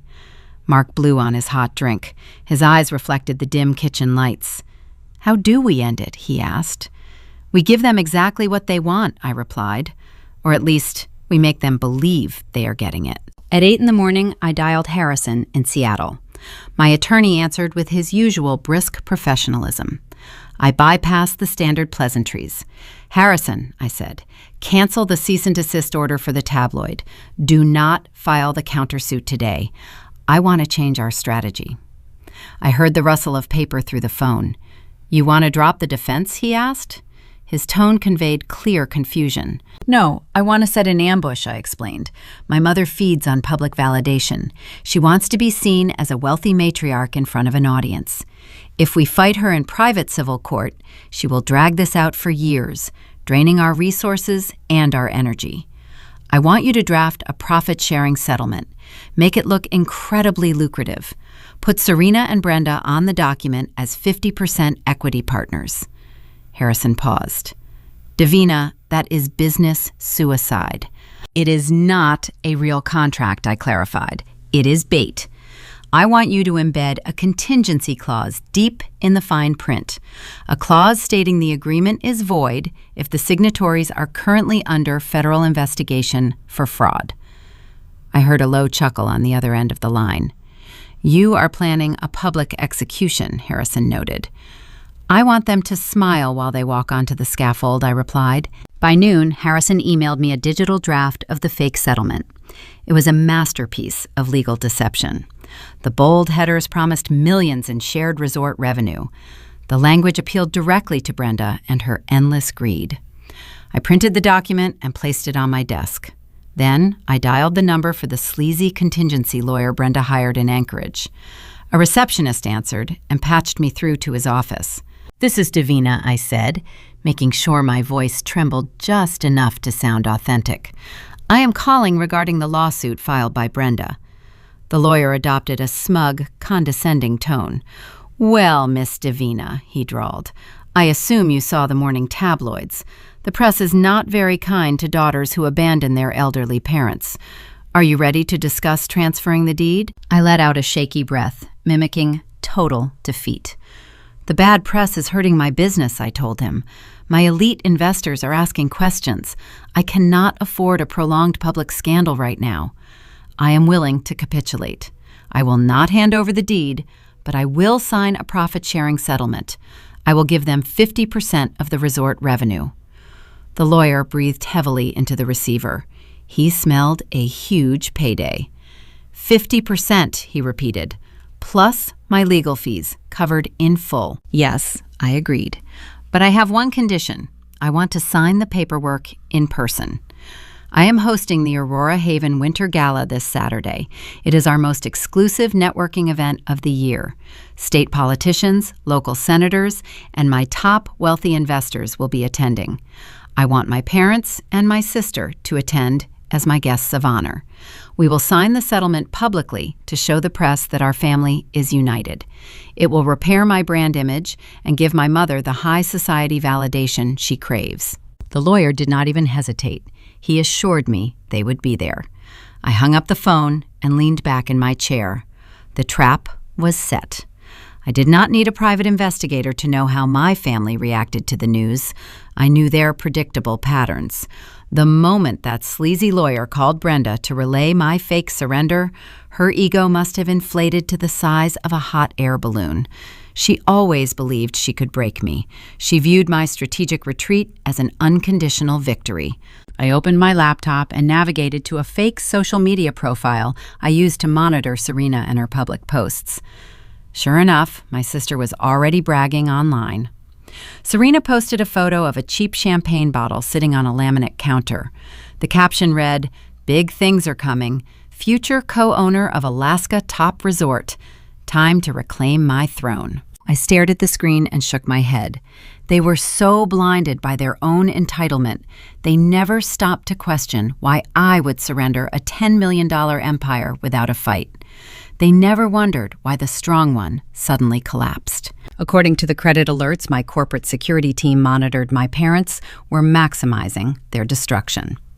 Since Brenda believed she was about to inherit millions, she stopped caring about her current debt. She and Serena went on a reckless spending spree to prepare for the gala. They applied for predatory, high-interest payday loans. They maxed out their last remaining credit limits. They purchased designer evening gowns, imported silk ties for Thomas, and expensive cubic zirconia jewelry. Serena even booked a private charter helicopter to fly them from Anchorage to the resort. She wanted to arrive in style, refusing to drive the rusty sedan to an event where she would be crowned the new wealthy co-owner. They were spending money they did not possess, financing a fantasy that would never become reality. The days leading up to the Winter Gala were a blur of meticulous preparation. I was not just organizing a high society party, I was choreographing a downfall. I coordinated with the catering staff, ensuring the vintage wine flowed freely and the prime rib was cooked to perfection. I instructed the floral designers to arrange elaborate centerpieces of white roses and winter pine. I wanted the ballroom to look like a scene from a royal coronation. But my most important meetings were held behind closed doors. I met with Marcus and the security team, outlining specific protocols for Saturday night. I reviewed the guest list, confirming the attendance of several prominent state senators and regional business moguls. I wanted the most influential people in Alaska standing in that room when the truth finally surfaced. Mark stood by my side through every step. He watched me transform from a defensive victim into a ruthless architect of justice. He did not ask me to soften my approach. He understood that mercy was a currency my family would only exploit. On Friday evening, Harrison flew in from Seattle. He arrived at the resort carrying a sleek leather briefcase containing the final trap. He sat in my office and walked me through the sequence of events. "The local authorities are on standby," Harrison informed me, adjusting his wire-rimmed glasses, "because your mother used the postal service to mail the fraudulent deed transfer demands and the fake lawsuit. We were able to elevate this to federal mail fraud. The state troopers have the warrants ready. They are just waiting for your signal." I nodded, feeling the cool metal of my desk beneath my fingertips. "Are you sure you want to do this in front of your investors?" Harrison asked, his gaze steady. "It is a bold move. It could get very messy." "It needs to be public," I told him. My mother weaponized public shame my entire life. She leaked lies to the tabloids to ruin my business. She thrives in the dark corners of manipulation. The only way to destroy a shadow is to shine a bright spotlight directly on it. My investors value integrity. When they see how I handle hostile threats, they will trust me even more. Harrison smiled a sharp, predatory grin. "You are a very dangerous woman, Davina." "I learned from the worst," I replied. Saturday night arrived, wrapping the resort in a blanket of pristine white snow. The sky was clear, showcasing the vibrant green ribbons of the northern lights. The grand ballroom glowed with warmth and luxury. I stood in front of the full-length mirror in the bridal suite. It was the same suite I booked for my canceled wedding 5 years ago. I wore a sweeping midnight blue maternity gown. The silk fabric draped elegantly over my pregnant stomach. I clasped a simple diamond necklace around my throat. I looked nothing like the scared, compliant girl who stripped off her wedding dress and ran into the wilderness. I looked like an executive. I looked like a queen defending her castle. Mark stepped up behind me and placed his hands on my shoulders. His dark suit fit him perfectly. "They just landed," he whispered, leaning close to my ear. "The helicopter dropped them at the north helipad. Marcus is escorting them to the ballroom now." I looked at my reflection one last time. My pulse was a slow, steady drumbeat. "Let us go greet our new business partners," I said. We walked out of the suite and headed toward the grand staircase. The soft hum of a string quartet drifted up from the lower level. The clinking of crystal glasses and the low murmur of wealthy conversations filled the air. I reached the balcony overlooking the main floor. I looked down at the sea of expensive suits and designer dresses. Then, the heavy mahogany double doors swung open. Brenda, Serena, and Thomas walked into the room. They looked ridiculous. Brenda wore a gaudy, sequined gown that reflected the chandelier light like a disco ball. Serena was draped in cheap synthetic fur, her neck heavy with fake jewelry she bought on credit. Thomas trailed behind them, looking deeply uncomfortable in a stiff, rented tuxedo. Brenda paused at the entrance, soaking in the luxury. She tilted her chin up, wearing a smug, triumphant smile. She surveyed the room, sizing up the politicians and the billionaires, believing she was finally their equal. She thought she had won the war. She did not realize she had just walked into a federal snare. And I was holding the trigger. The grand ballroom of Aurora Haven hummed with the quiet power of extreme wealth. The air smelled of roasted winter pine and expensive catered food. Crystal chandeliers cast a warm golden glow over the polished hardwood floor. A professional string quartet played classical music in the corner, setting an elegant, refined tone. Waiters dressed in tailored black uniforms moved seamlessly through the crowd, carrying silver trays loaded with champagne flutes and gourmet hors d'oeuvres. The room was packed with the most influential people in the state. I saw regional real estate moguls, state politicians, and international venture capitalists mingling near the ice sculptures. I stood on the upper mezzanine, looking down at the empire Mark and I built from the frozen dirt. Then, the heavy mahogany double doors at the main entrance swung open. My family walked into the room. They stuck out like a jagged, rusted nail on a smooth, pristine wall.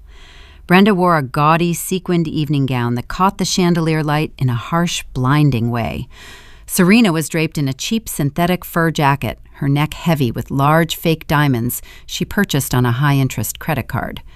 Thomas trailed a few steps behind them, pulling uncomfortably at the stiff collar of his cheap, rented tuxedo. Serena did not wait for an invitation to mingle. She immediately separated from my parents and marched directly into the thickest part of the crowd. She grabbed a fresh glass of vintage wine from a passing waiter and targeted a group of older men standing near the grand fireplace. I recognized the men instantly. They were the primary venture capitalists who funded our initial expansion. They were brilliant, sharp, and highly protective of their investments. I leaned against the mahogany railing, watching my sister execute her own social destruction. Serena pushed her way into their circle, interrupting their private conversation. She extended her hand, flashing her fake jewelry. She loudly introduced herself as the new executive co-owner and chief creative director of Aurora Haven. The investors politely shook her hand, but their eyes darted over her cheap attire and sloppy posture. They exchanged quick, confused glances with one another. Serena did not notice their clear discomfort. She took a large gulp of her wine and began bragging about her grand vision for the property. She told the men that the current management team was entirely incompetent. She announced that her first official act as an equity partner would be firing the entire hospitality staff and bringing in her own people. She detailed a reckless plan to convert our serene, eco-friendly meditation spaces into loud, crowded nightclub venues. The venture capitalists stared at her in stunned silence. They knew Mark and I built this resort. They knew our strict corporate protocols. They recognized a delusion the moment it started speaking.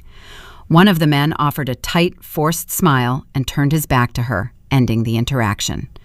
Serena simply scoffed and moved on to her next victim, oblivious to the severe damage she was causing herself. Brenda watched Serena from the other side of the room.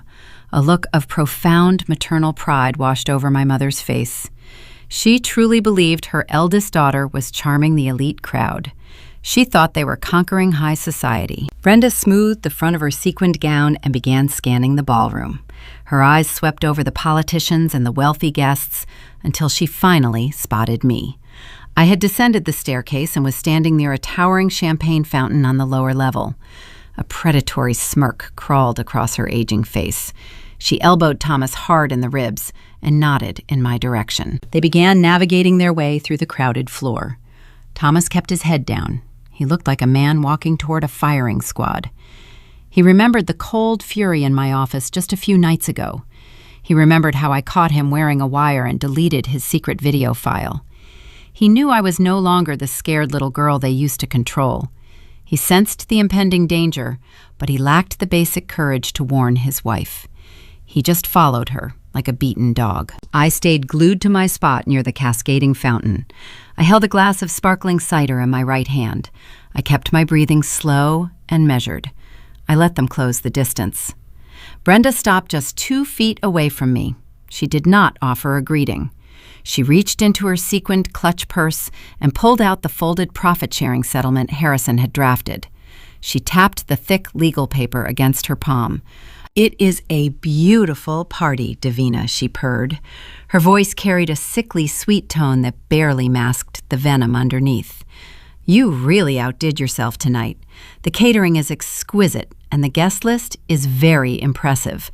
But we have some urgent family business to conclude before the dessert course is served." I looked at the paperwork in her hand. "You brought a legal contract to a winter gala?" I asked, keeping my tone entirely neutral. Brenda stepped closer, invading my personal space. She lowered her voice to a harsh, demanding whisper. "I brought a pen, too. We are going to sign this right here, right now. You are going to initial every single page granting your sister and me our rightful 50% equity in this resort." I took a slow sip of my cider. "And what happens if I refuse?" Brenda leaned in so close, I could smell the heavy, cheap perfume she sprayed on her neck. She pointed a manicured finger toward the center of the room. "Do you see the silver-haired man standing near the ice sculpture?" she asked. "That is Senator Hayes. He is a very influential man in this state. I read all about him on the flight here. He controls zoning permits and local highway access funds." "I know exactly who he is," I replied. Brenda smiled, her eyes flashing with pure malice. "If you do not sign this paper within the next 5 minutes, I am going to walk right over to Senator Hayes. I am going to tell him and everyone else in his tight little circle how you abandoned your starving parents. I will cry. I will tell them you stole our retirement savings and left us to rot in a freezing, run-down apartment while you built this massive palace. I will create a scene so ugly your rich investors will sprint for the exit.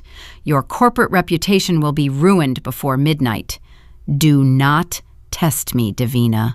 Sign the paper." She played her final card. For 30 years, she used the exact same tactic. When I was a teenager, she used the threat of public humiliation to keep me in line.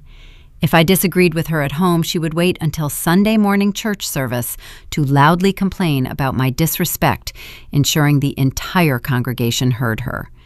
She used public venues as a weapon because she believed victims would always choose silent compliance over a messy public scandal. Thomas shifted his weight from foot to foot. He looked at my face. He expected to see panic. He expected to see my hands shaking in fear. Instead, he saw nothing but cold, hard amusement. The color drained from his face. He took a nervous step backward, bumping into a passing waiter. Brenda Thomas hissed, grabbing her wife by the arm. "Look at her.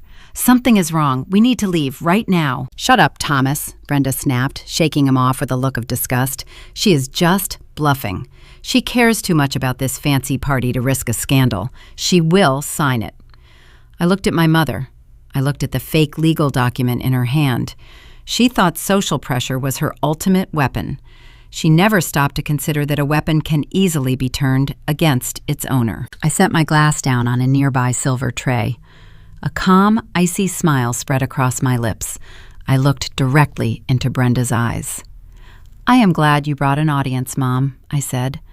Brenda frowned, her smug expression faltering for the very first time. "What are you talking about?" I did not answer her. I turned my head toward the back of the ballroom. I locked eyes with my lead audiovisual technician standing behind the elevated soundboard. I raised my right hand and gave him a single, sharp nod. The technician slid a master lever down. The string quartet music cut out instantly. The ambient lighting shifted, dimming the warm chandeliers and casting a bright, piercing spotlight directly onto the main stage. The sudden, deafening silence sucked the air right out of the room. 400 elite guests stopped talking mid-sentence. They turned their attention toward the front of the ballroom, waiting for an announcement. The trap was officially closed, and it was time to pull the lever. The sudden silence in the grand ballroom was heavier than any shout or scream. 400 elite guests stopped their conversations. The clinking of crystal glasses ceased. Every eye in the room shifted toward the main stage. I stood near the champagne fountain looking at my mother. Her smug, triumphant expression froze. She glanced around the quiet room. She looked at Senator Hayes, who was now staring in our direction. She looked at the venture capitalists who had just rejected Serena. Brenda clutched the fake settlement contract against her sequined chest. She thought my signal to the soundboard was a gesture of surrender. She believed I was about to announce her as the new equity partner. I turned my back to her and walked toward the stage. The sound of my heels clicking against the hardwood floor echoed in the silent room. I climbed the 3 carpeted steps. I walked over to the microphone stand positioned in the center of the platform. I pulled the microphone from its clip. A faint burst of static hummed through the overhead speakers, ensuring everyone was listening. "Good evening, everyone," I said. My voice was calm, projecting clearly across the vast space. "I want to thank you all for joining Mark and me at the Aurora Haven Winter Gala. We invited the brightest minds and the most influential leaders in Alaska tonight. We value your integrity and your partnership." I paused and looked directly at the spot where Brenda was standing. The spotlight followed my gaze, illuminating my mother in a bright, unforgiving circle of light. "I also invited 3 special guests tonight," I continued. "My mother, Brenda, my father, Thomas, and my older sister, Serena." A polite smattering of applause rippled through the crowd. Brenda puffed out her chest. She forced a radiant smile and offered a small royal wave to the audience. She was soaking in the high society validation she craved her entire life. She was drinking the poison disguised as champagne. "My mother gave me a choice tonight," I said, gripping the microphone. My tone dropped the polite host facade and sharpened into a blade. "She approached me 5 minutes ago holding a legal contract. She threatened to create a public scandal and ruin the reputation of this resort unless I signed over 50% of my revenue to her and my sister." The polite applause died instantly. A collective gasp echoed from the front row. Senator Hayes lowered his drink. The venture capitalists narrowed their eyes. Brenda dropped her hand. Her radiant smile vanished. She opened her mouth to speak, but her throat locked in sheer panic. "She threatened to tell you a story about a greedy daughter who abandoned her starving parents," I told the crowd. "I decided to savor the trouble. I prefer transparency in my business dealings, so I am going to tell you the real story. I want to show you exactly how this family operates." I clicked a small black remote resting on the podium. Behind me, a giant white projection screen unrolled from the ceiling. A high-definition projector hummed to life. An image flashed onto the screen, standing 10 feet tall for every single guest to read. It was a scanned copy of the letter Brenda wrote to Aunt Vivian. I read the cruel, demanding words aloud. I made sure my voice carried the exact venom Brenda used when she drafted it. I read the part where she called me naive. I read her explicit demand to steal the geothermal rights to fund Serena and her endless failures. "My mother always called this land a useless frozen swamp," I explained to the silent ballroom. "She pressured me for years to sign the deed over to her for scrap. But as you can see from her own handwriting, she knew this property sat on a lucrative thermal spring. She intended to steal a $7 million inheritance from her youngest daughter." A low murmur of disgust rippled through the elite crowd. These were seasoned business leaders. They respected ruthless strategy, but they despised cheap familial betrayal. The men Serena had tried to network with looked at the older woman in the cheap synthetic fur with total revulsion. Brenda shook her head. Her face lost all its color, turning a sickly shade of pale gray. She took a step backward, bumping into a tall cocktail table. "No," she whispered, though no one could hear her without a microphone. I pressed the remote again. The image changed. A blown-up bank statement appeared on the massive screen. The date was circled in bright red ink. It was the exact date of my canceled wedding 5 years ago. I highlighted the $20,000 withdrawal. I displayed the destination account bearing Brenda and Serena names. 5 years ago, I was wearing a wedding dress, sitting in a hotel in Anchorage, I told the audience. 4 hours before I walked down the aisle, my mother called to cancel my wedding. She claimed my sister was having an emotional breakdown over a brief relationship and needed the family to drop everything. I thought my family was just prioritizing my sister again. I pointed at the giant bank statement. But it was not a rescue mission, I said. It was a heist. While I was distracted, my mother drained my life savings. She stole the money I saved to pay my wedding vendors and used it to pay off my sister and her credit card debt. My canceled wedding was just a convenient smokescreen for financial fraud. The murmurs in the crowd grew louder. The disgust transformed into open hostility. I saw a prominent state judge standing near the bar, shaking his head in sheer disbelief. Thomas tried to shrink into the shadows. He pulled his rented tuxedo jacket tight around his waist, trying to disappear. He realized the social execution was absolute. Serena could not handle the rejection. She spent her entire life demanding the spotlight. She thrived on being the center of attention and playing the victim. But staring at the undeniable proof of her theft projected in front of the wealthiest people in Alaska, her fragile ego snapped. "Liar," Serena shrieked. Her shrill voice cut through the murmuring crowd. "She is lying. Those documents are fake." Serena shoved past an elderly woman spilling the guest drink. She charged toward the stage, her face twisted in desperate rage. She wanted to rip the microphone from my hands. She wanted to scream her fake victim narrative into the speakers. But Serena was wearing cheap synthetic heels and a poorly tailored knockoff gown. As she rushed forward, her stiletto caught the long, frayed hem of her dress. Her ankle twisted sharply. She stumbled forward, losing her balance entirely. She threw her arms out, trying to catch herself. A waiter carrying a large silver tray loaded with glasses of red wine was walking past the front of the stage. Serena crashed directly into him. The collision was brutal. The waiter spun sideways. The silver tray flipped into the air. A dozen crystal glasses shattered against the hardwood floor. A tidal wave of dark red wine cascaded down over Serena. The crimson liquid soaked her cheap fur jacket. It stained her face and her hair. She hit the floor hard, landing in a puddle of shattered glass and spilled alcohol. The ballroom erupted in gasps. No one rushed forward to help her. The elite guests stepped back, pulling their expensive garments away from the mess.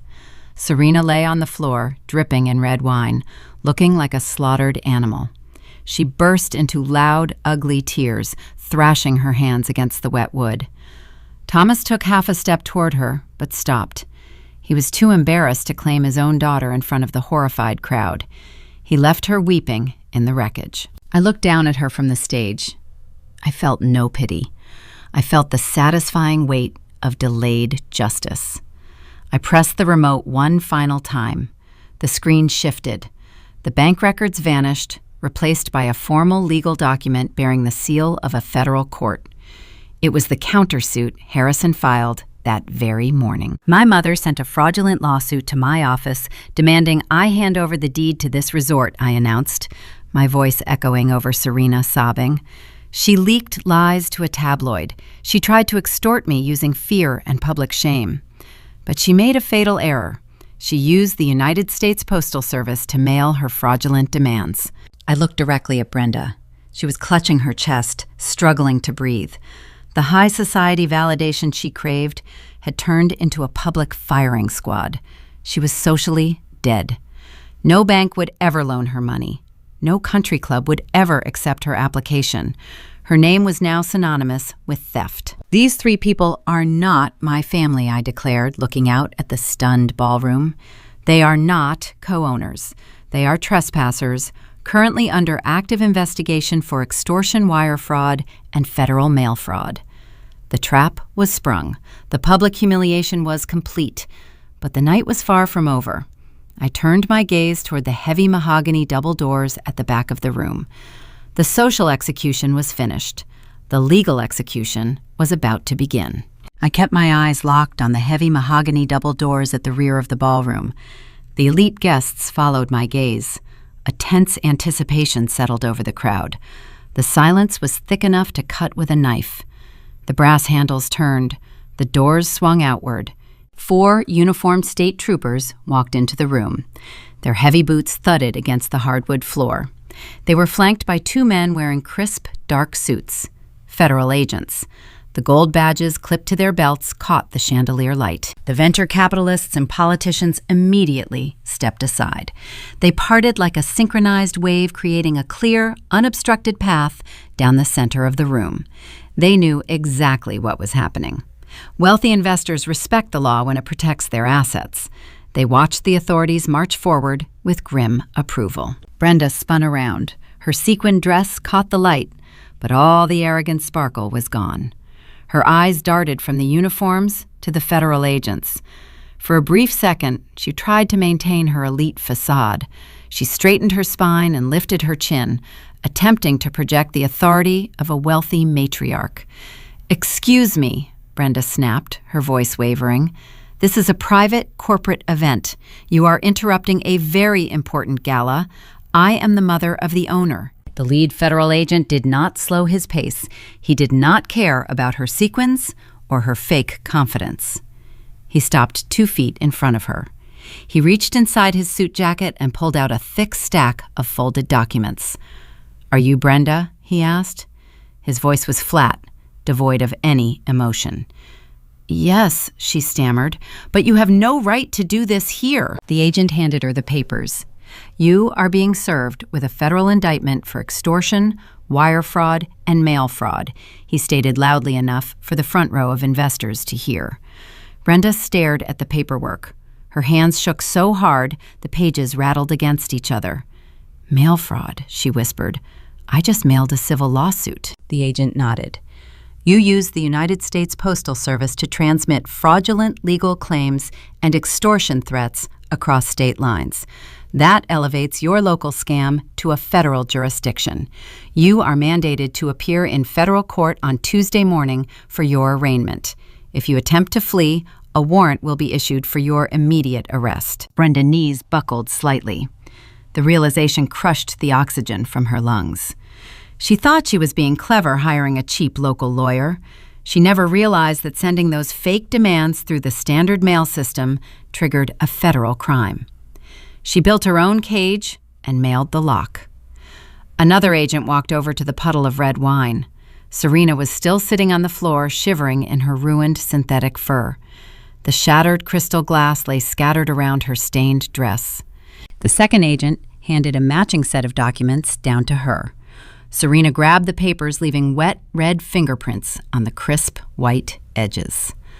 "I am just the sister," Serena wailed. The tears streaming down her face were no longer a manipulative tactic. They were born of genuine terror. "I did not mail anything. She made me do it. She told me we were going to be rich. It was her idea." The ballroom watched the ultimate betrayal unfold. For 30 years, Brenda protected Serena from every consequence. She ruined my wedding and drained my bank account just to shield her golden child from discomfort. Now, facing federal prison time, the golden child flipped instantly. Serena pointed a shaking finger at her own mother, throwing her directly to the wolves to save herself. Brenda gasped, pressing a hand over her heart. "Serena, how could you?" she choked out. While the mother and daughter turned on each other, a separate cowardly act played out near the shadows. Thomas assessed the sinking ship. He looked at the federal agents. He looked at the indictments in his wife's hands. His survival instinct kicked in, overriding decades of marriage and fatherhood. He did not walk over to comfort Brenda. He did not reach down to help Serena stand up from the broken glass. He turned his back on both of them. Thomas kept his head down and shuffled quickly toward the kitchen service doors. He moved with a pathetic, desperate speed. He thought the chaos would cover his escape. He believed he could slip out through the loading dock, hitch a ride to the airport, and vanish before the authorities noticed his absence.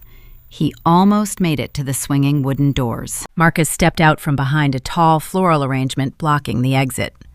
My head of security crossed his muscular arms over his chest.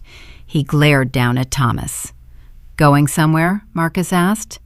Thomas stopped in his tracks. He looked up at the towering former military officer. He tried to force a friendly, neighborly smile, but his lips merely twitched. "I just need to get some fresh air," Thomas mumbled. "My chest feels a little tight." Marcus reached out and grabbed Thomas by the stiff collar of his rented tuxedo. He did not punch him or yell. He simply spun the older man around and marched him right back into the center of the room. He shoved Thomas toward the federal agents. The patriarch of the family, the man who always claimed to value peace over everything, was publicly exposed as a coward who abandons his family the second danger arrives. The investors watched him stumble forward, their faces tight with disgust. I walked down the carpeted stairs from the stage. My heels clicked against the wood. The crowd remained dead silent, watching my every move. I carried one final piece of paper in my hand. I approached Brenda. The state troopers took a half step back, allowing me to close the distance. My mother looked up at me. Her expensive makeup was smeared. The sequins on her dress suddenly looked cheap and ridiculous. The arrogant woman who walked into my lobby demanding the presidential suite was entirely gone. She was nothing but a frightened, broke criminal standing in the wreckage of her own greed. I held out the single sheet of paper. "What is this?" Brenda whimpered. She did not raise her hands to take it. "It is a permanent restraining order," I said. My voice was cold, steady, and final. "A judge signed it an hour ago. It forbids you, Serena, and Thomas from coming within 1,000 feet of Aurora Haven. It forbids you from contacting Mark. It forbids you from contacting me. And it legally bars you from ever approaching my unborn child." Brenda stared at my pregnant stomach. The finality of the document hit her harder than the federal indictment. The indictment threatened her freedom, but the restraining order severed her lifeline. She realized the bank vault was permanently closed. She would never see a single dime of my wealth. She would never step foot on this property again. She dropped the federal papers. They scattered across the floor. Brenda fell to her knees. The sequined fabric scraped against the hardwood.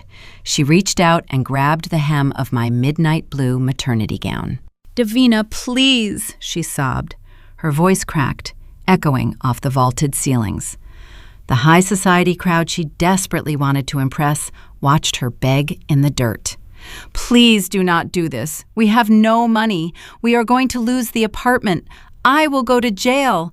You cannot send your own mother to federal court. Please have mercy. We are family. We are blood." I looked down at the woman who spent my entire life teaching me that my value was tied to my obedience. I thought about the canceled wedding. I thought about the stolen vendor money. I thought about the years of emotional neglect. She wanted mercy. But mercy is for mistakes. What she committed was a campaign of deliberate destruction. I gently pulled the fabric of my dress out of her grasping hands. I did not raise my voice. I did not yell. I leaned forward slightly and looked directly into her terrified eyes. "I am just being the strong one, Mom." The state troopers reached down and grabbed Brenda by the arms. They pulled her up from the floor.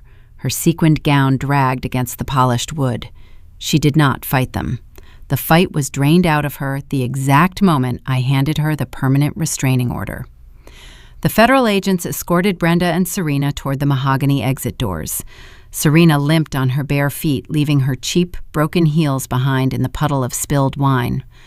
Thomas walked a few paces behind them, with his head bowed under the watchful eye of my security director. The grand ballroom remained silent as the heavy wooden doors closed, shutting my former family out into the freezing Alaskan night. I stood near the stage holding the microphone in my hand. I took a slow breath and turned to face my guests. I expected awkward murmurs or polite excuses to leave the gala early. I expected the wealthy investors to distance themselves from the ugly spectacle. Instead, Senator Hayes stepped out from the crowd. He walked up to the edge of the stage and raised his glass of champagne.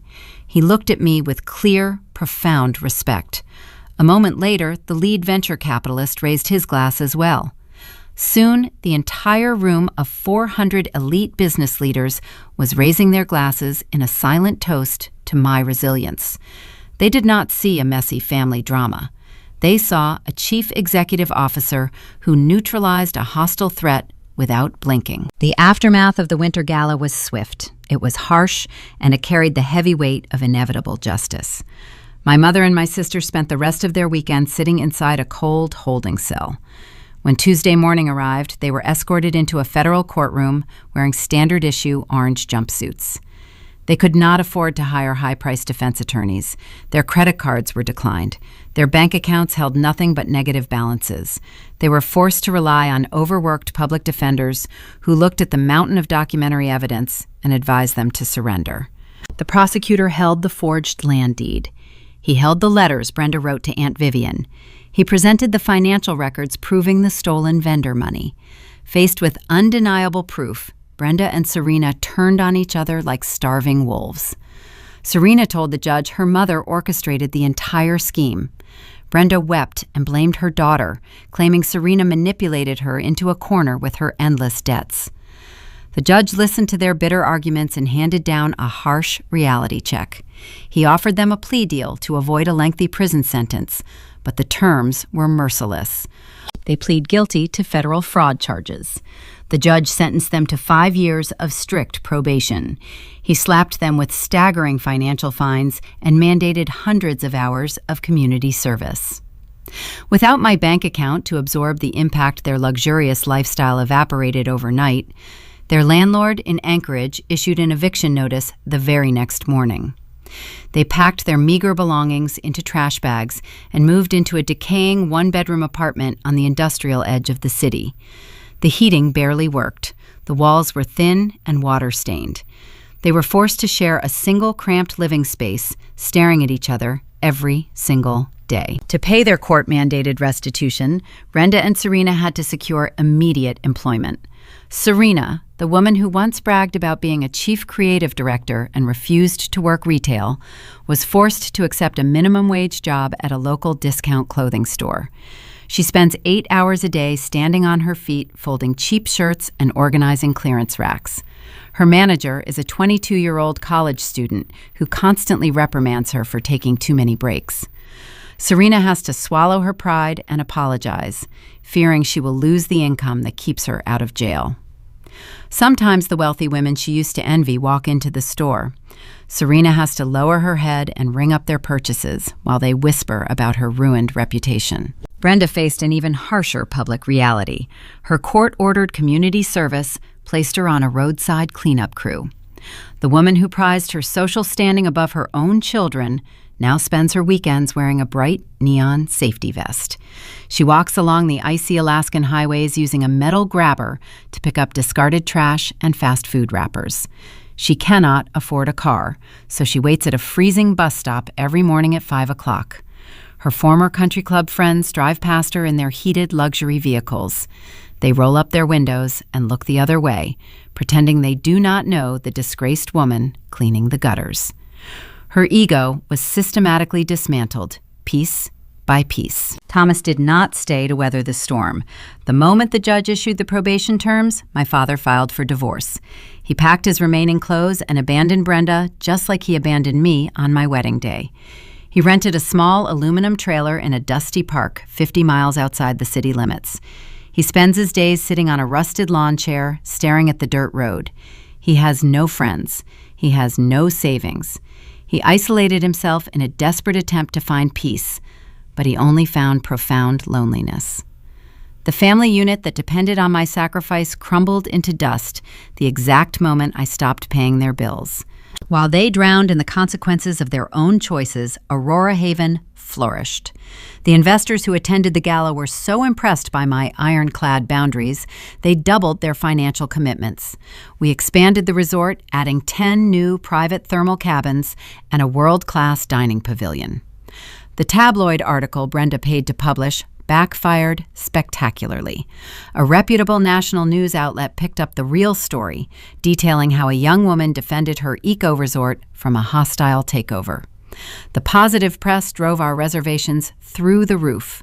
We are now booked solid for the next 3 years. 6 months after the gala, I gave birth to a healthy, beautiful baby girl. We named her Vivian to honor the woman who gave me the keys to my freedom. It is a quiet Sunday evening. I am standing on the sprawling cedar balcony of our primary lodge. The Alaskan air is crisp and clean. The northern lights paint the night sky in brilliant shades of green and violet. The steam from the geothermal springs rises into the cold air, wrapping the resort in a peaceful fog. Mark steps out onto the balcony, holding our daughter wrapped in a thick wool blanket. He wraps his free arm around my waist and kisses the side of my head. I lean into his warmth, listening to the soft breathing of our child. I look out over the vast, untamed wilderness. 10 years ago, I thought strength meant enduring pain. I thought it meant surrendering my own milestones to keep the peace. My parents taught me to accept second place. They trained me to absorb their damage and call it loyalty. But building this empire in the frozen dirt taught me the truth. Walking away from toxic people is not an act of abandonment. It is the ultimate act of self-preservation.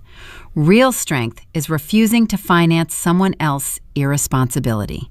I do not hate my mother. I do not hate my sister or my father. Hatred requires energy, and I refuse to spend another ounce of my energy on people who priced me at zero. They are living the exact life they earned. I am living the life I built. I protect my peace with the same fierce dedication I use to protect this land. Being blood does not grant anyone a free pass to steal your future. Real family is built on mutual respect, not financial receipts. Thank you so much for walking through this journey with me today. I hope this story serves as a reminder that you are never obligated to set yourself on fire just to keep toxic relatives warm. If you enjoyed this video, please leave a comment down below and tell me your thoughts. Have you ever had to walk away from someone who used your strength against you? Let me know your story. Remember to subscribe to Grape Vengeance for more stories about justice and rebuilding your life. Until next time, stay strong and never apologize for protecting your peace.